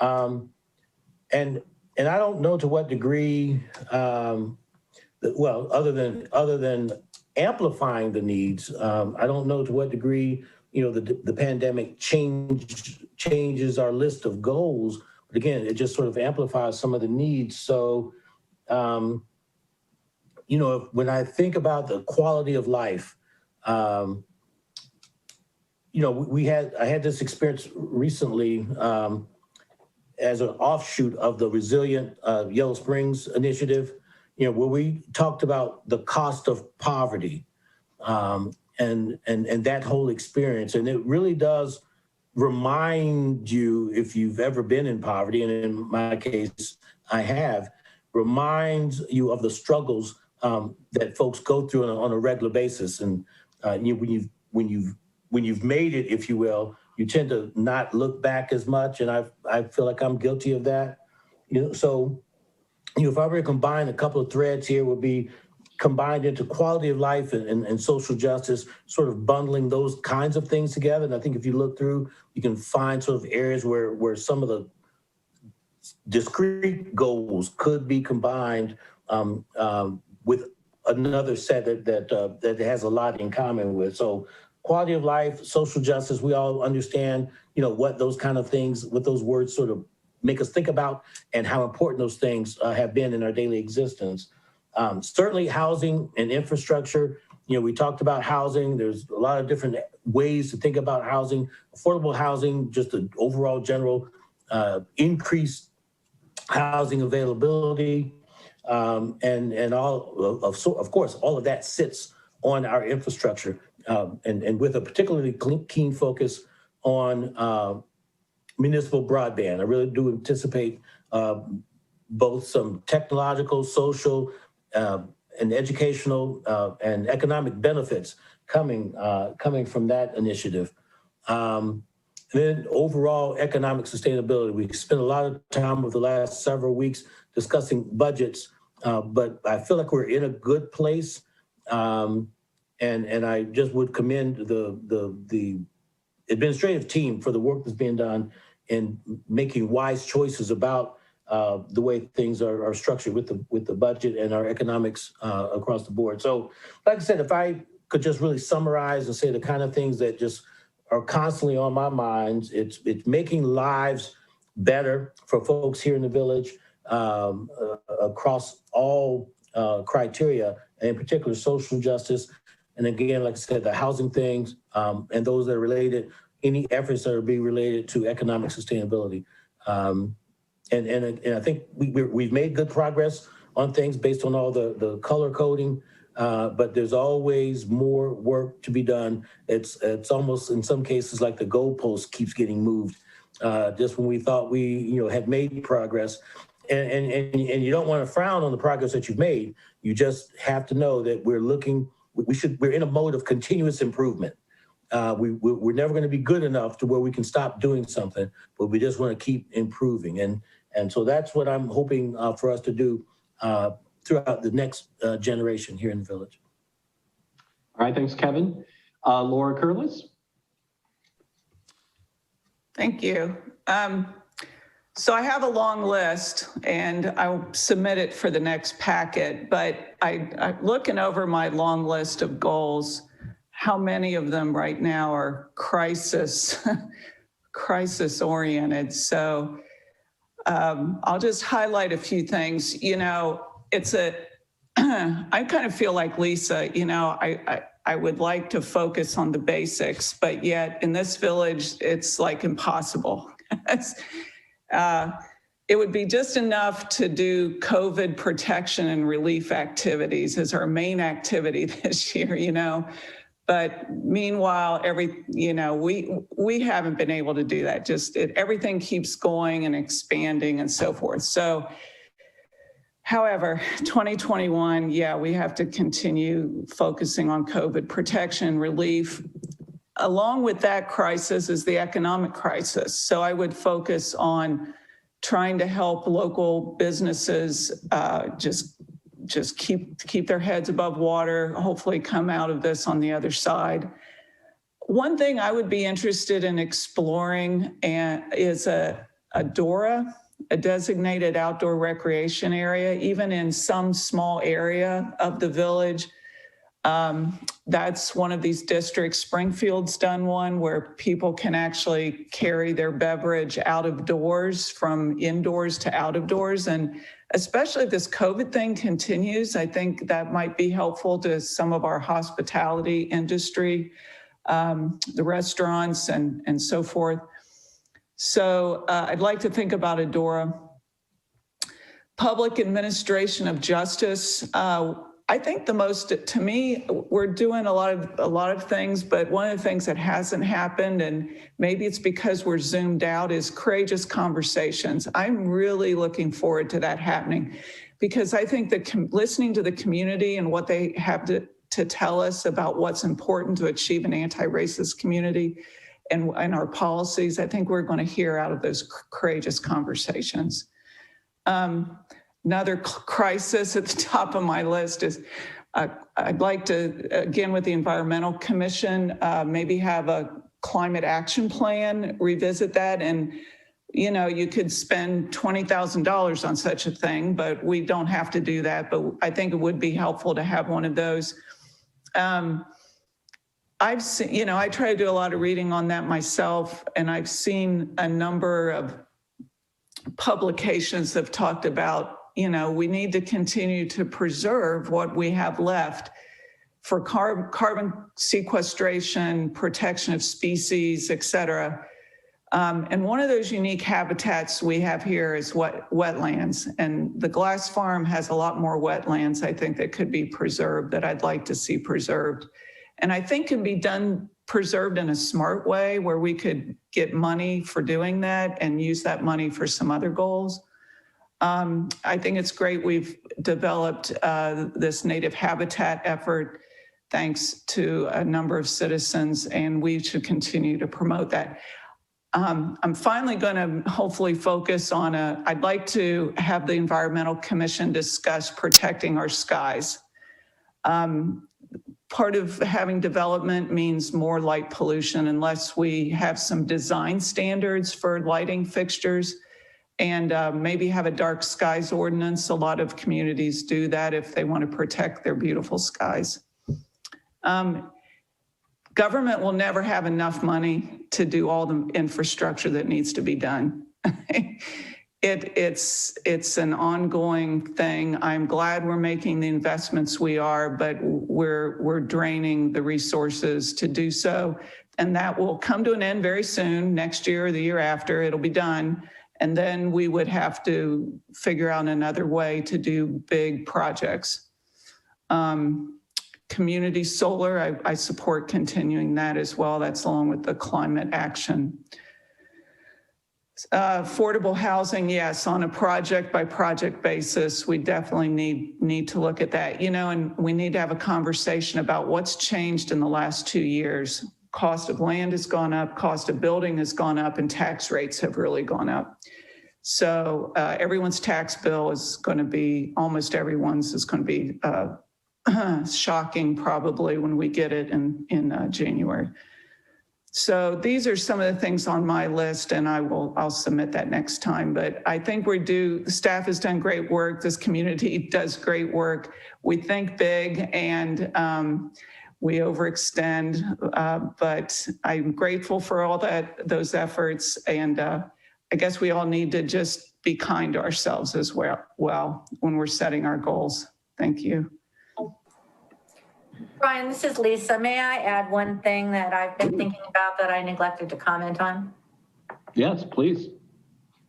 Starting next year, it's very important to me that we begin to identify and develop the leadership for the future, for the village. And different faces, younger people, more race diversity. And, we know that even things like getting your signatures straight can really be a barrier for people. And, I want to commit myself to helping with that leadership development, help people understand what it means to serve on the council, and then continue to improve our efficiency and processes so that, it's doable for people who have families and who work and that sort of thing. So I think that's something that, I know the nonprofits of Yellow Springs struggle with that too, finding board members to serve. So I think developing the leadership of the future is something that is appropriate for us to do as seated council members. Thanks. Yeah, thanks for highlighting that, Lisa. And I also appreciated, Laura, how you ended the thing about being kind when we are setting our goals. Because I know that the conflation of COVID and all the ambitions we had, as Lisa said before, we knew what was going to happen, has made it a real challenge. Excuse me. So I want to add a few things, and I guess I've been thinking about several specific things that I want to throw in, but I think these tie to, and I like the general thinking of looking at the overall strategy. Maybe our goals being tied to the village values more directly is a way to think about that structure. But one of the things that I have thought about that's a little bit different, that's been brought up before, is thinking about our policy where a lot of things are complaint driven. That's a little bit more esoteric, but I wanted to throw that out there because for a long time since I've been on council, that sort of balance between, how you drive things forward has been highlighted. So I think that we need to think about that. Folks have heard me for many years talk about whether paid parking is an appropriate revenue source. So I'd like to put that one to rest this year and decide whether there is an appropriate plan or not. It's very important, I think, to think about our property on Dayton Railroad Street and whether a building that, what's the plan for that? Would we want to do something on spec, something that's complementary to the trail and to our village, and also whether that's a potential for self-sustaining paid parking where you wouldn't have to have an attendant. Municipal broadband has been brought up. It is a key to our successful future. I love all the inroads we've made. I love that we're thinking about it with the new Oberer development and so forth. So I want to think about all the ways we can take advantage of a lot of new state and federal funding that's also coming forward to support that.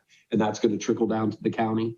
I love the finance committee idea, especially with the scope that involves participatory budgeting, that thinks about how we maximize engagement around the budget and those sort of things. And also, I want to keep balanced budget on the goal list. And I think one of the challenges, and so this ties to the finance committee as well, is the team did a really good job of figuring out how we keep most things balanced this time around. For example, we found ways to decrease the personnel costs for the public safety department, which then allowed for compensating for the new hybrid vehicle that was needed. So I noticed things like that, and I know that we can keep on capturing some of those opportunities to ultimately get to that balance. Now, of course, that brings to mind what Laura highlighted is we also need a plan for what happens when our reserves are not as healthy. And so we've got to keep on thinking about those grant opportunities. We need to think about other revenue opportunities. Those could involve income tax and property tax. We just have to see what things we need to do. But certainly we can come up with overall balances to make sure that we're achieving that goal that I think Kevin highlighted of quality of life in our community. So I guess at the end of the day, what I am thinking with goals, and actually, Josue, I want to give you a chance to comment as well, is that between now and our January 4th meeting, that I want to get some of this on paper so that we can see it and start thinking more about it, so that by the time we get to our retreat, we have some really good ideas of what are the ideas at play, so that we can really drill down on that and be as specific as possible about our goals for 2021. So that's kind of what's on my mind in terms of process. So if anyone does have anything else, I would say send it to me directly as soon as possible, me only. And like I've done in the past, I'll start to put together what I'm seeing. And then I think that'll help just get us through the process in a way where we have time for good discussion. So Josue, do you want to jump in and talk a little bit about? Yes, absolutely. Thank you, Brian. I love all that I'm hearing from all of you. And my job, I want to specifically start with something that Kevin says, helping people. A lot of our work is improving the quality of life for all of our residents. So that's what our primary function is, starting with public safety and delivering essential services. So I hope to find alignment with all the aspirational strategic initiatives that you mentioned. And we have worked on many of them, as we have delivered on many of them. And there are important basics that we must continue to do. And you've seen that this year, despite COVID hitting and having a significant impact for most of the year, we've been able to deliver on most of our goals, if not exceeded all of our goals. So things from sewer relining that is essential to the infrastructure, to changing out poles, we're building resiliency in our power grid and making sure that we can support what we need now and build for the future. And also on the economic front, I think we've seen a very successful team here and being able to secure financial resources from the outside. The active transportation plan's a good one to point to. That's $1.8 million that we secure for our community. That's much needed work that we need to plan for, and we're getting money to do that. And that's part of our strategy moving forward. How do we help with the affordability in the villages, looking to tap into financial resources that are available by partners in the county and at the state level. So we are, well, I don't say that we're ready to roll our sleeves up. We've rolled up our sleeves and we've gone to work. And I think that's demonstrated in the service delivery and the awards that we've received. We've gotten several awards this year that we've never gotten, such as the Innovation Award. We also got a GIS award that we haven't announced yet and haven't gotten the details, but a lot of success stories here. And I can't thank my team enough for all the work that they put into this day and night, despite all the challenges that we face. So we're here to support what you want to do, and we're also here to find alignment and the services that we must provide, along with finding the aspirational or delivering on the aspirational goals that council sets. I also have Chief. I think Chief wants to say a few words. And yeah, thanks, Josue, and forgive me, everyone. I'm actually in my vehicle at this moment. I wanted to mention to Mary Ann's point about the change that can be made in the justice system beyond Yellow Springs. And Laura and Pat, I wanted to thank you all for your diligent efforts in changing the course of the justice system as we know it. There's a lot of words floating around nationally, but I'm very proud to be part of a group that actually is doing things. And I think that, it starts on the street, and if officers can interact and can handle situations where people aren't jailed, well, that's fantastic. Of course, we can only do that in Yellow Springs. So I'm looking forward to continuing that in the year to come with everyone. I also want to do two really important shout outs. First, I want to thank Matt Dillon, our new finance director. I mean, he came in, as most of you know, the honeymoon was short. It was a tour of the building. And then I think he spent the next weeks locked in the room with Johnny, Josue, and Naomi and I would come up when it was our time. But very impressed and pleased with the work that Matt has provided. And I also want to say a huge thank you to Brianne. You've been there for me at my beck and call. I really appreciate your sound advice. It mirrors what I'm learning through judges, the prosecutor's office. And I want to thank you both and tell everyone, have happy holidays. 2021 can only get better. Thanks, Josue. thank you, Brian. And council, you see why we got the best police chief we could ask for.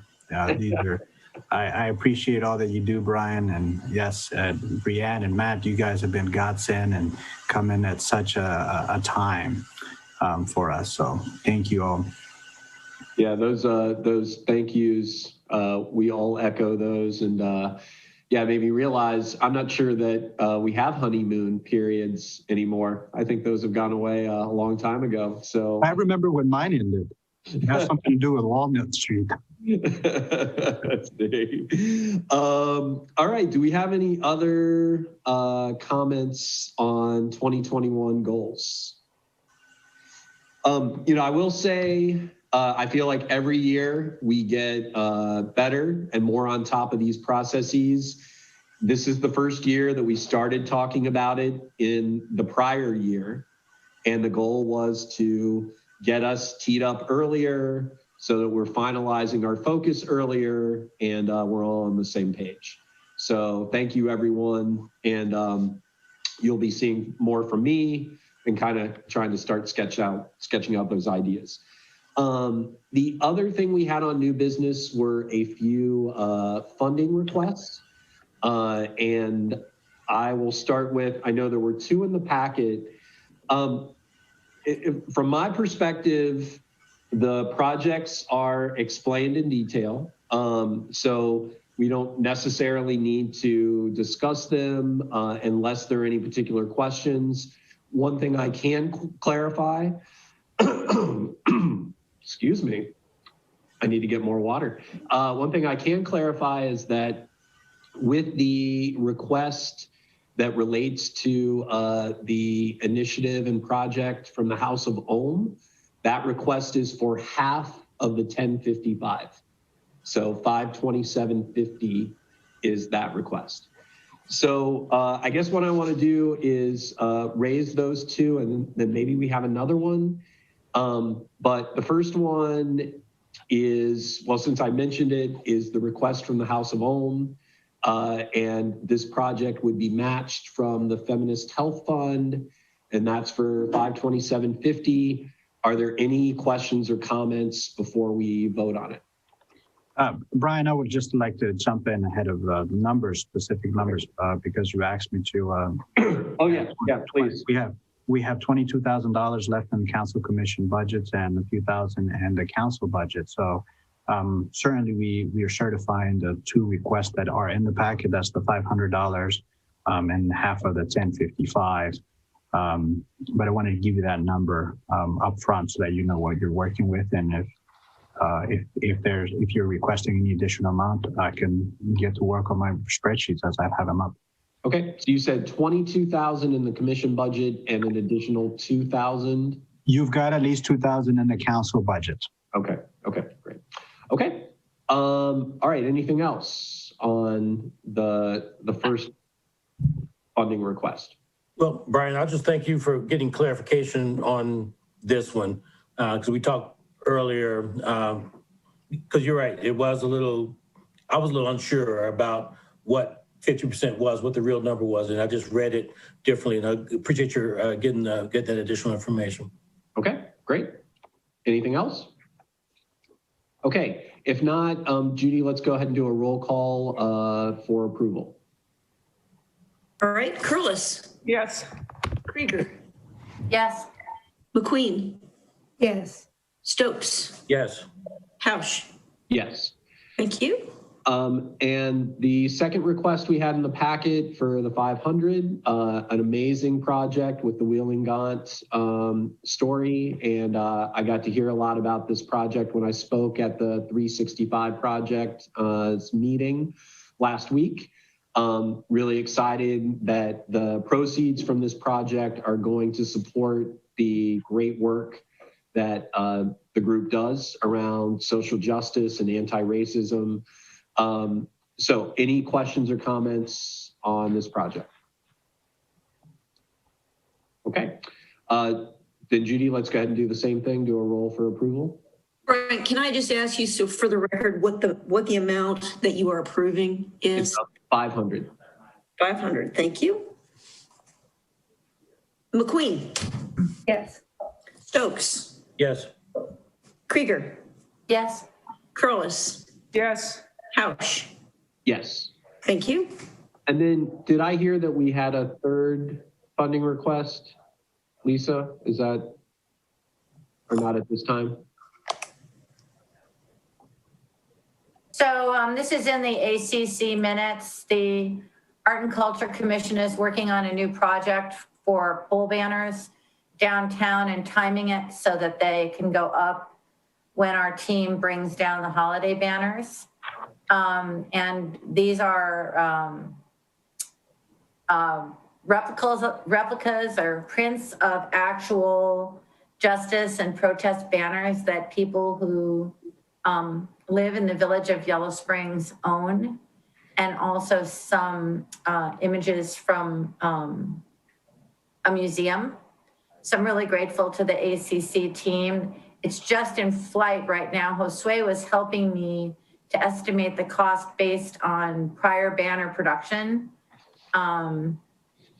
Josue, were you able to do that? I don't have a final detail, but I think that we should allocate a couple thousand, probably up to 5,000, and just to be on the safe Yeah. side.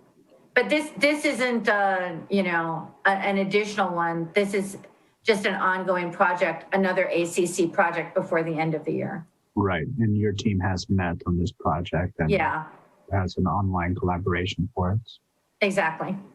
So do we want to talk about an amount to approve? Well, based on Josue's recommendation, I don't think it will be this much. But, you know, I guess I'd like to approve 2,000, so we know we have enough. Okay. And if I may, Lisa, the Arts Culture Commission has met and has had regular basis to discuss projects. So it has been a project that the body has discussed and approved. So unlike the other requests that haven't gone through a body that's already established, I think the Arts and Culture Commission has had a process for this project. So I don't know, based on that, if council is approving this one or if it needs approval. Since Yeah, I didn't think we had to bring it through council for approval if we're following our process and submitting the allocation request. But I'm glad for input. I'm thinking since we're talking about budget, you know, for the end of the year, probably it's just good process to do it since we're here. And I think people are familiar with the project. So why don't we just do, so it sounds like we're talking about approving 2,000. And Judy, let's just do a call again. Sure. Krieger, Yes. Stokes, Yes. Perlis, Yes. McQueen, Yes. Hausch. Yes. Thank you. So I think while we're here, you know, one of the things that hasn't been exactly solidified was what the village could contribute to the rapid response testing. And so based on what Josue told us that we have 24,000 in our 2020 budget, we've just encumbered a little over 3,000. I would, what's that? About 3,300. Okay. I would propose that we approve the rest of that balance for the rapid response testing, because whatever we can contribute to that is only going to get us so far anyway. And we've got 6 months or more that we're looking at. So I'm going to recommend that we do that.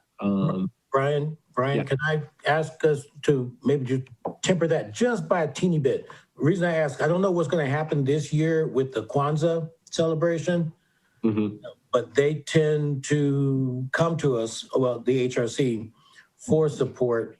And again, I don't know if anything will be like what it was, but I'll just advise that last year's request was for $600. Again, I have no idea what's going to happen. Well, and actually I do, because they talked about that at the 365 project meeting as well. And it's going to be a virtual celebration. So the indication to me was that there was no, you know, cost. So Understood. all right. So my idea is on the table. Let's support rapid response testing as much as we can. Judy, you want to call the roll on that? Yeah, Josue, do you have a total? I'm looking at a total of $18,900. That is with reducing the sum of the 3 projects that have been approved, which is $500 plus $2,000 plus half of $1,055.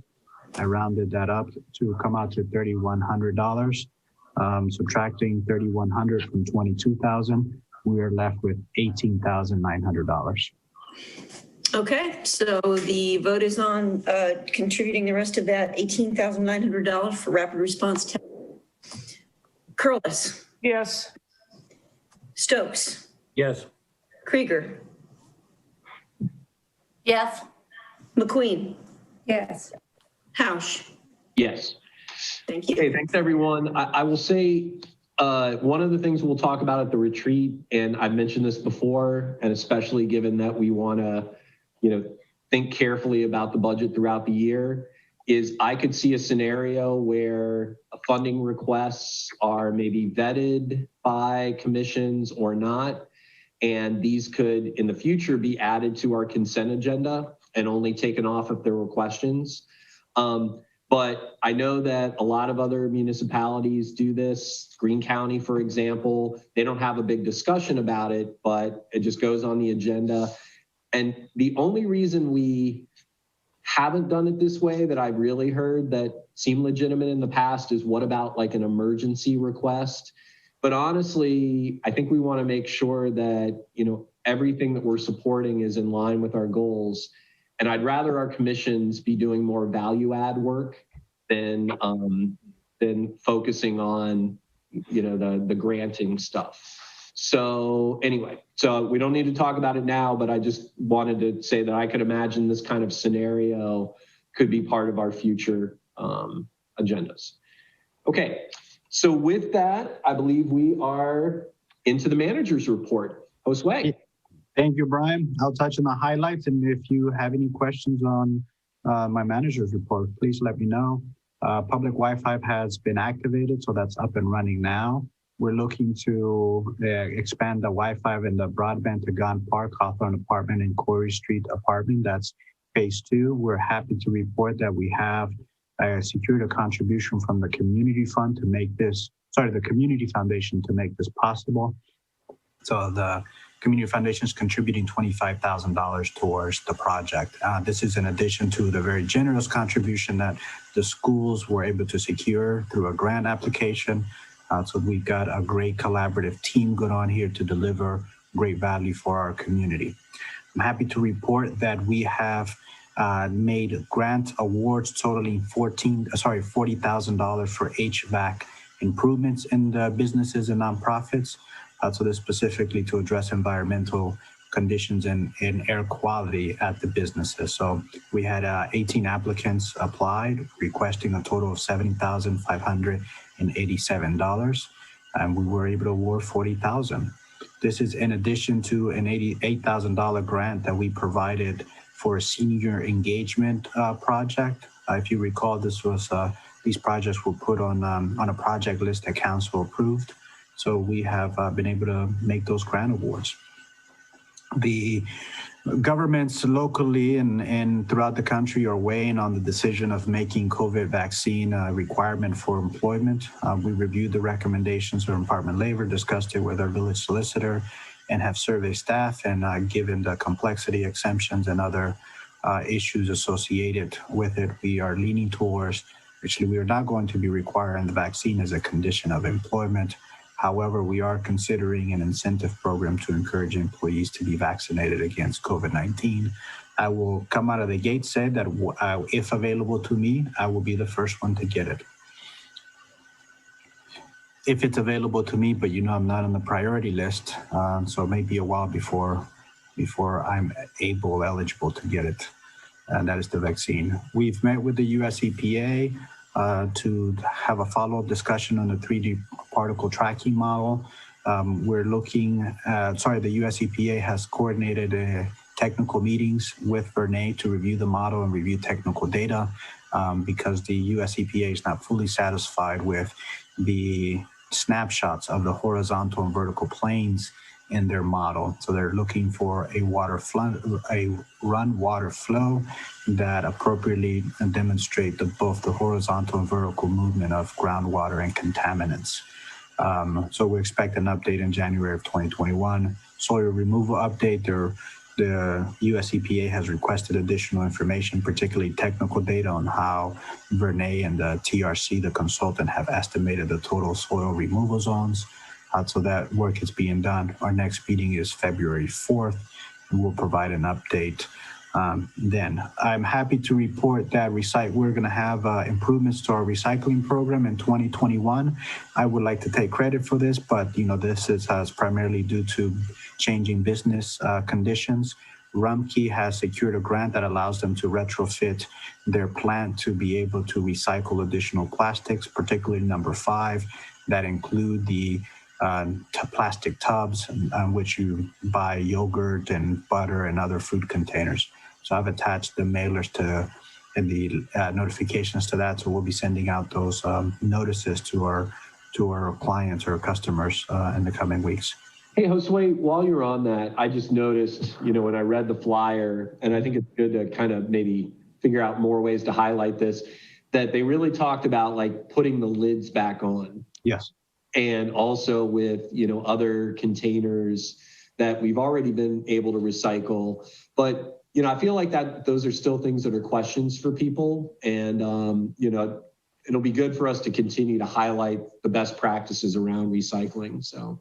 Yeah, absolutely. This is one of the things that the Environmental Commission has brought up, that the key to improving recycling and reducing our footprint is education. So we'll keep at it. So, but we're excited that we now have this additional recycling product. However, everyone knows that the best strategy to reducing your carbon footprint is reduce your trash. That includes your consumption of recyclable material, because a lot of it just does not get recycled. We're changing our brokers. We made a couple of changes on our insurance brokers. Life insurance, we changed from Northwestern to Unum. This would allow us to consolidate existing accounts. Unum is our dental service provider, and we'll move our life insurance accounts over to them. So it'll facilitate management of benefits and reducing costs and improve enrollment processes. We've also changed health insurance brokers. McGowan has been the broker for the village for a very long time. And there are some things we wanted to improve in that experience to both the administration and our employees.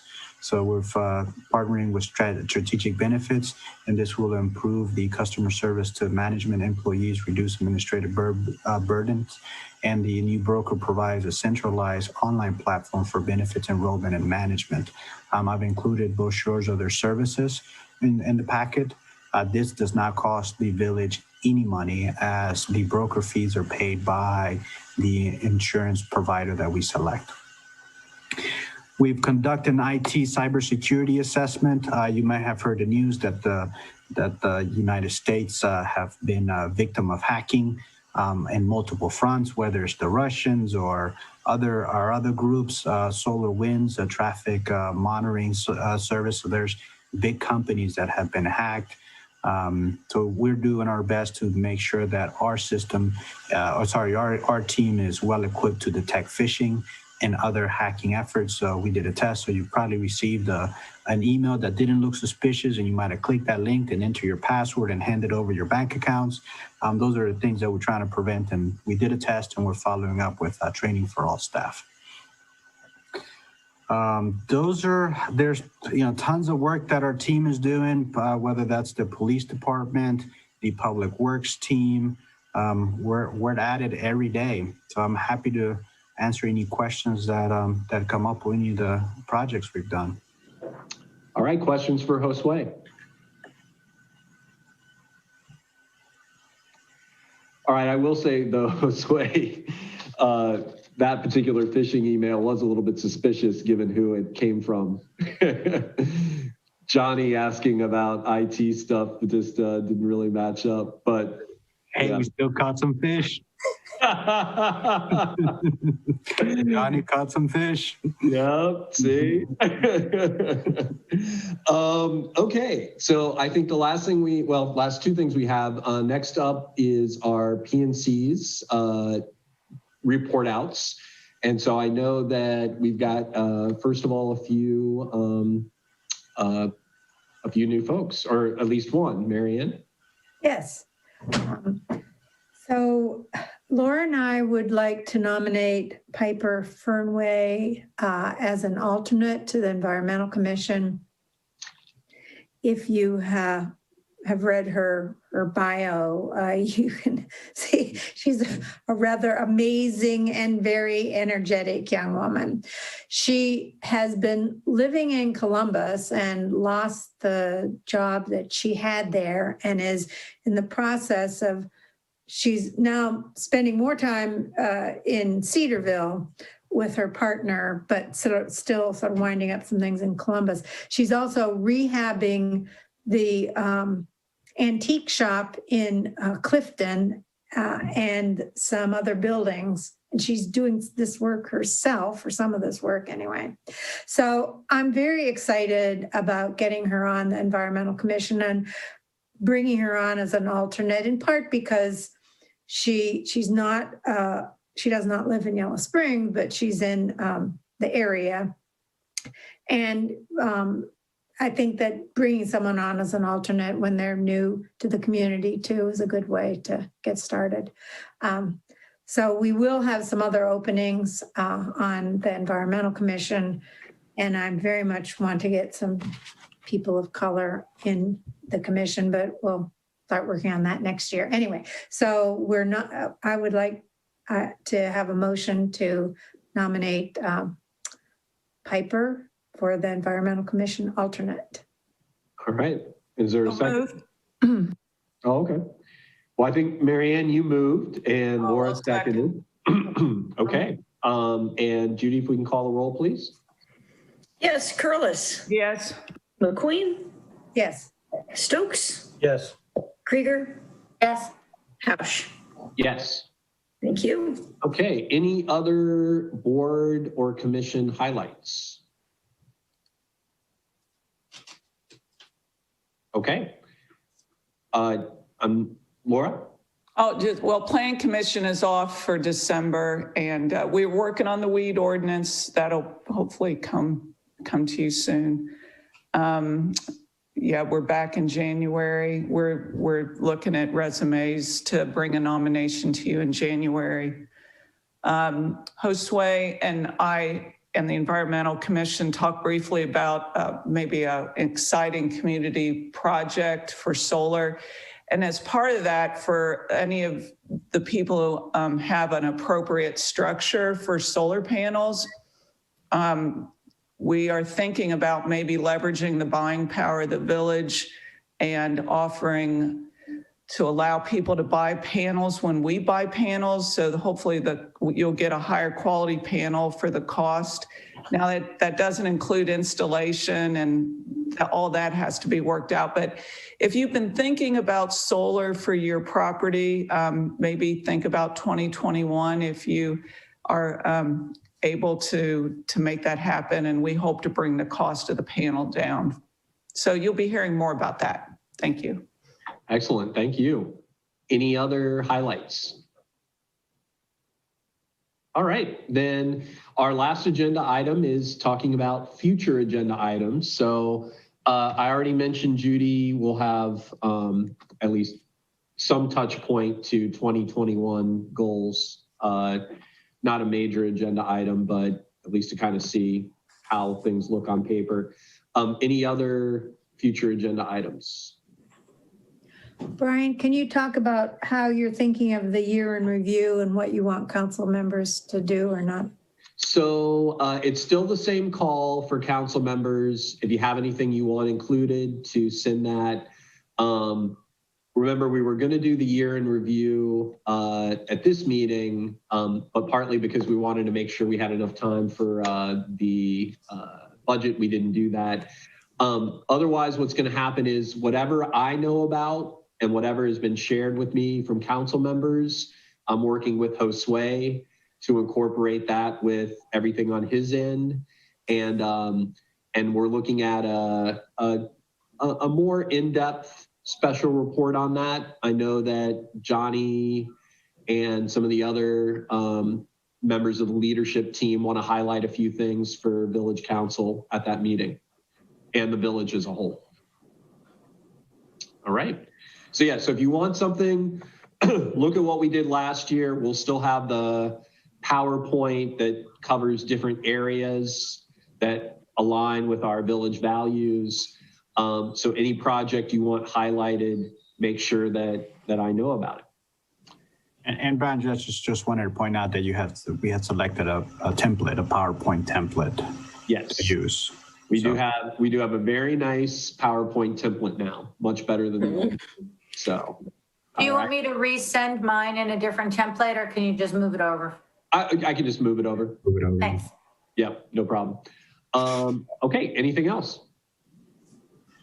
Just so the year in review is not So then we're going to have all the commission reports as well. Those are two different things. I mean, yeah, I mean, and we can talk about those, but the year in review does highlight all the great work that the commissions did. Right? Remember, it's just kind of like those bullet points and pictures and. I don't remember. Okay, well, Judy sent it to you and the one from last year, we can send it again. So, because 2 months ago, I asked Judy to send it out. So, anticipating that we would, get there, or at least a month and a half ago. But anyway, Judy can resend it to remind people. Yep. Thank you. Okay. Anything else? Thank you. All right. Yeah, we'll have plenty to get started with on June 4th.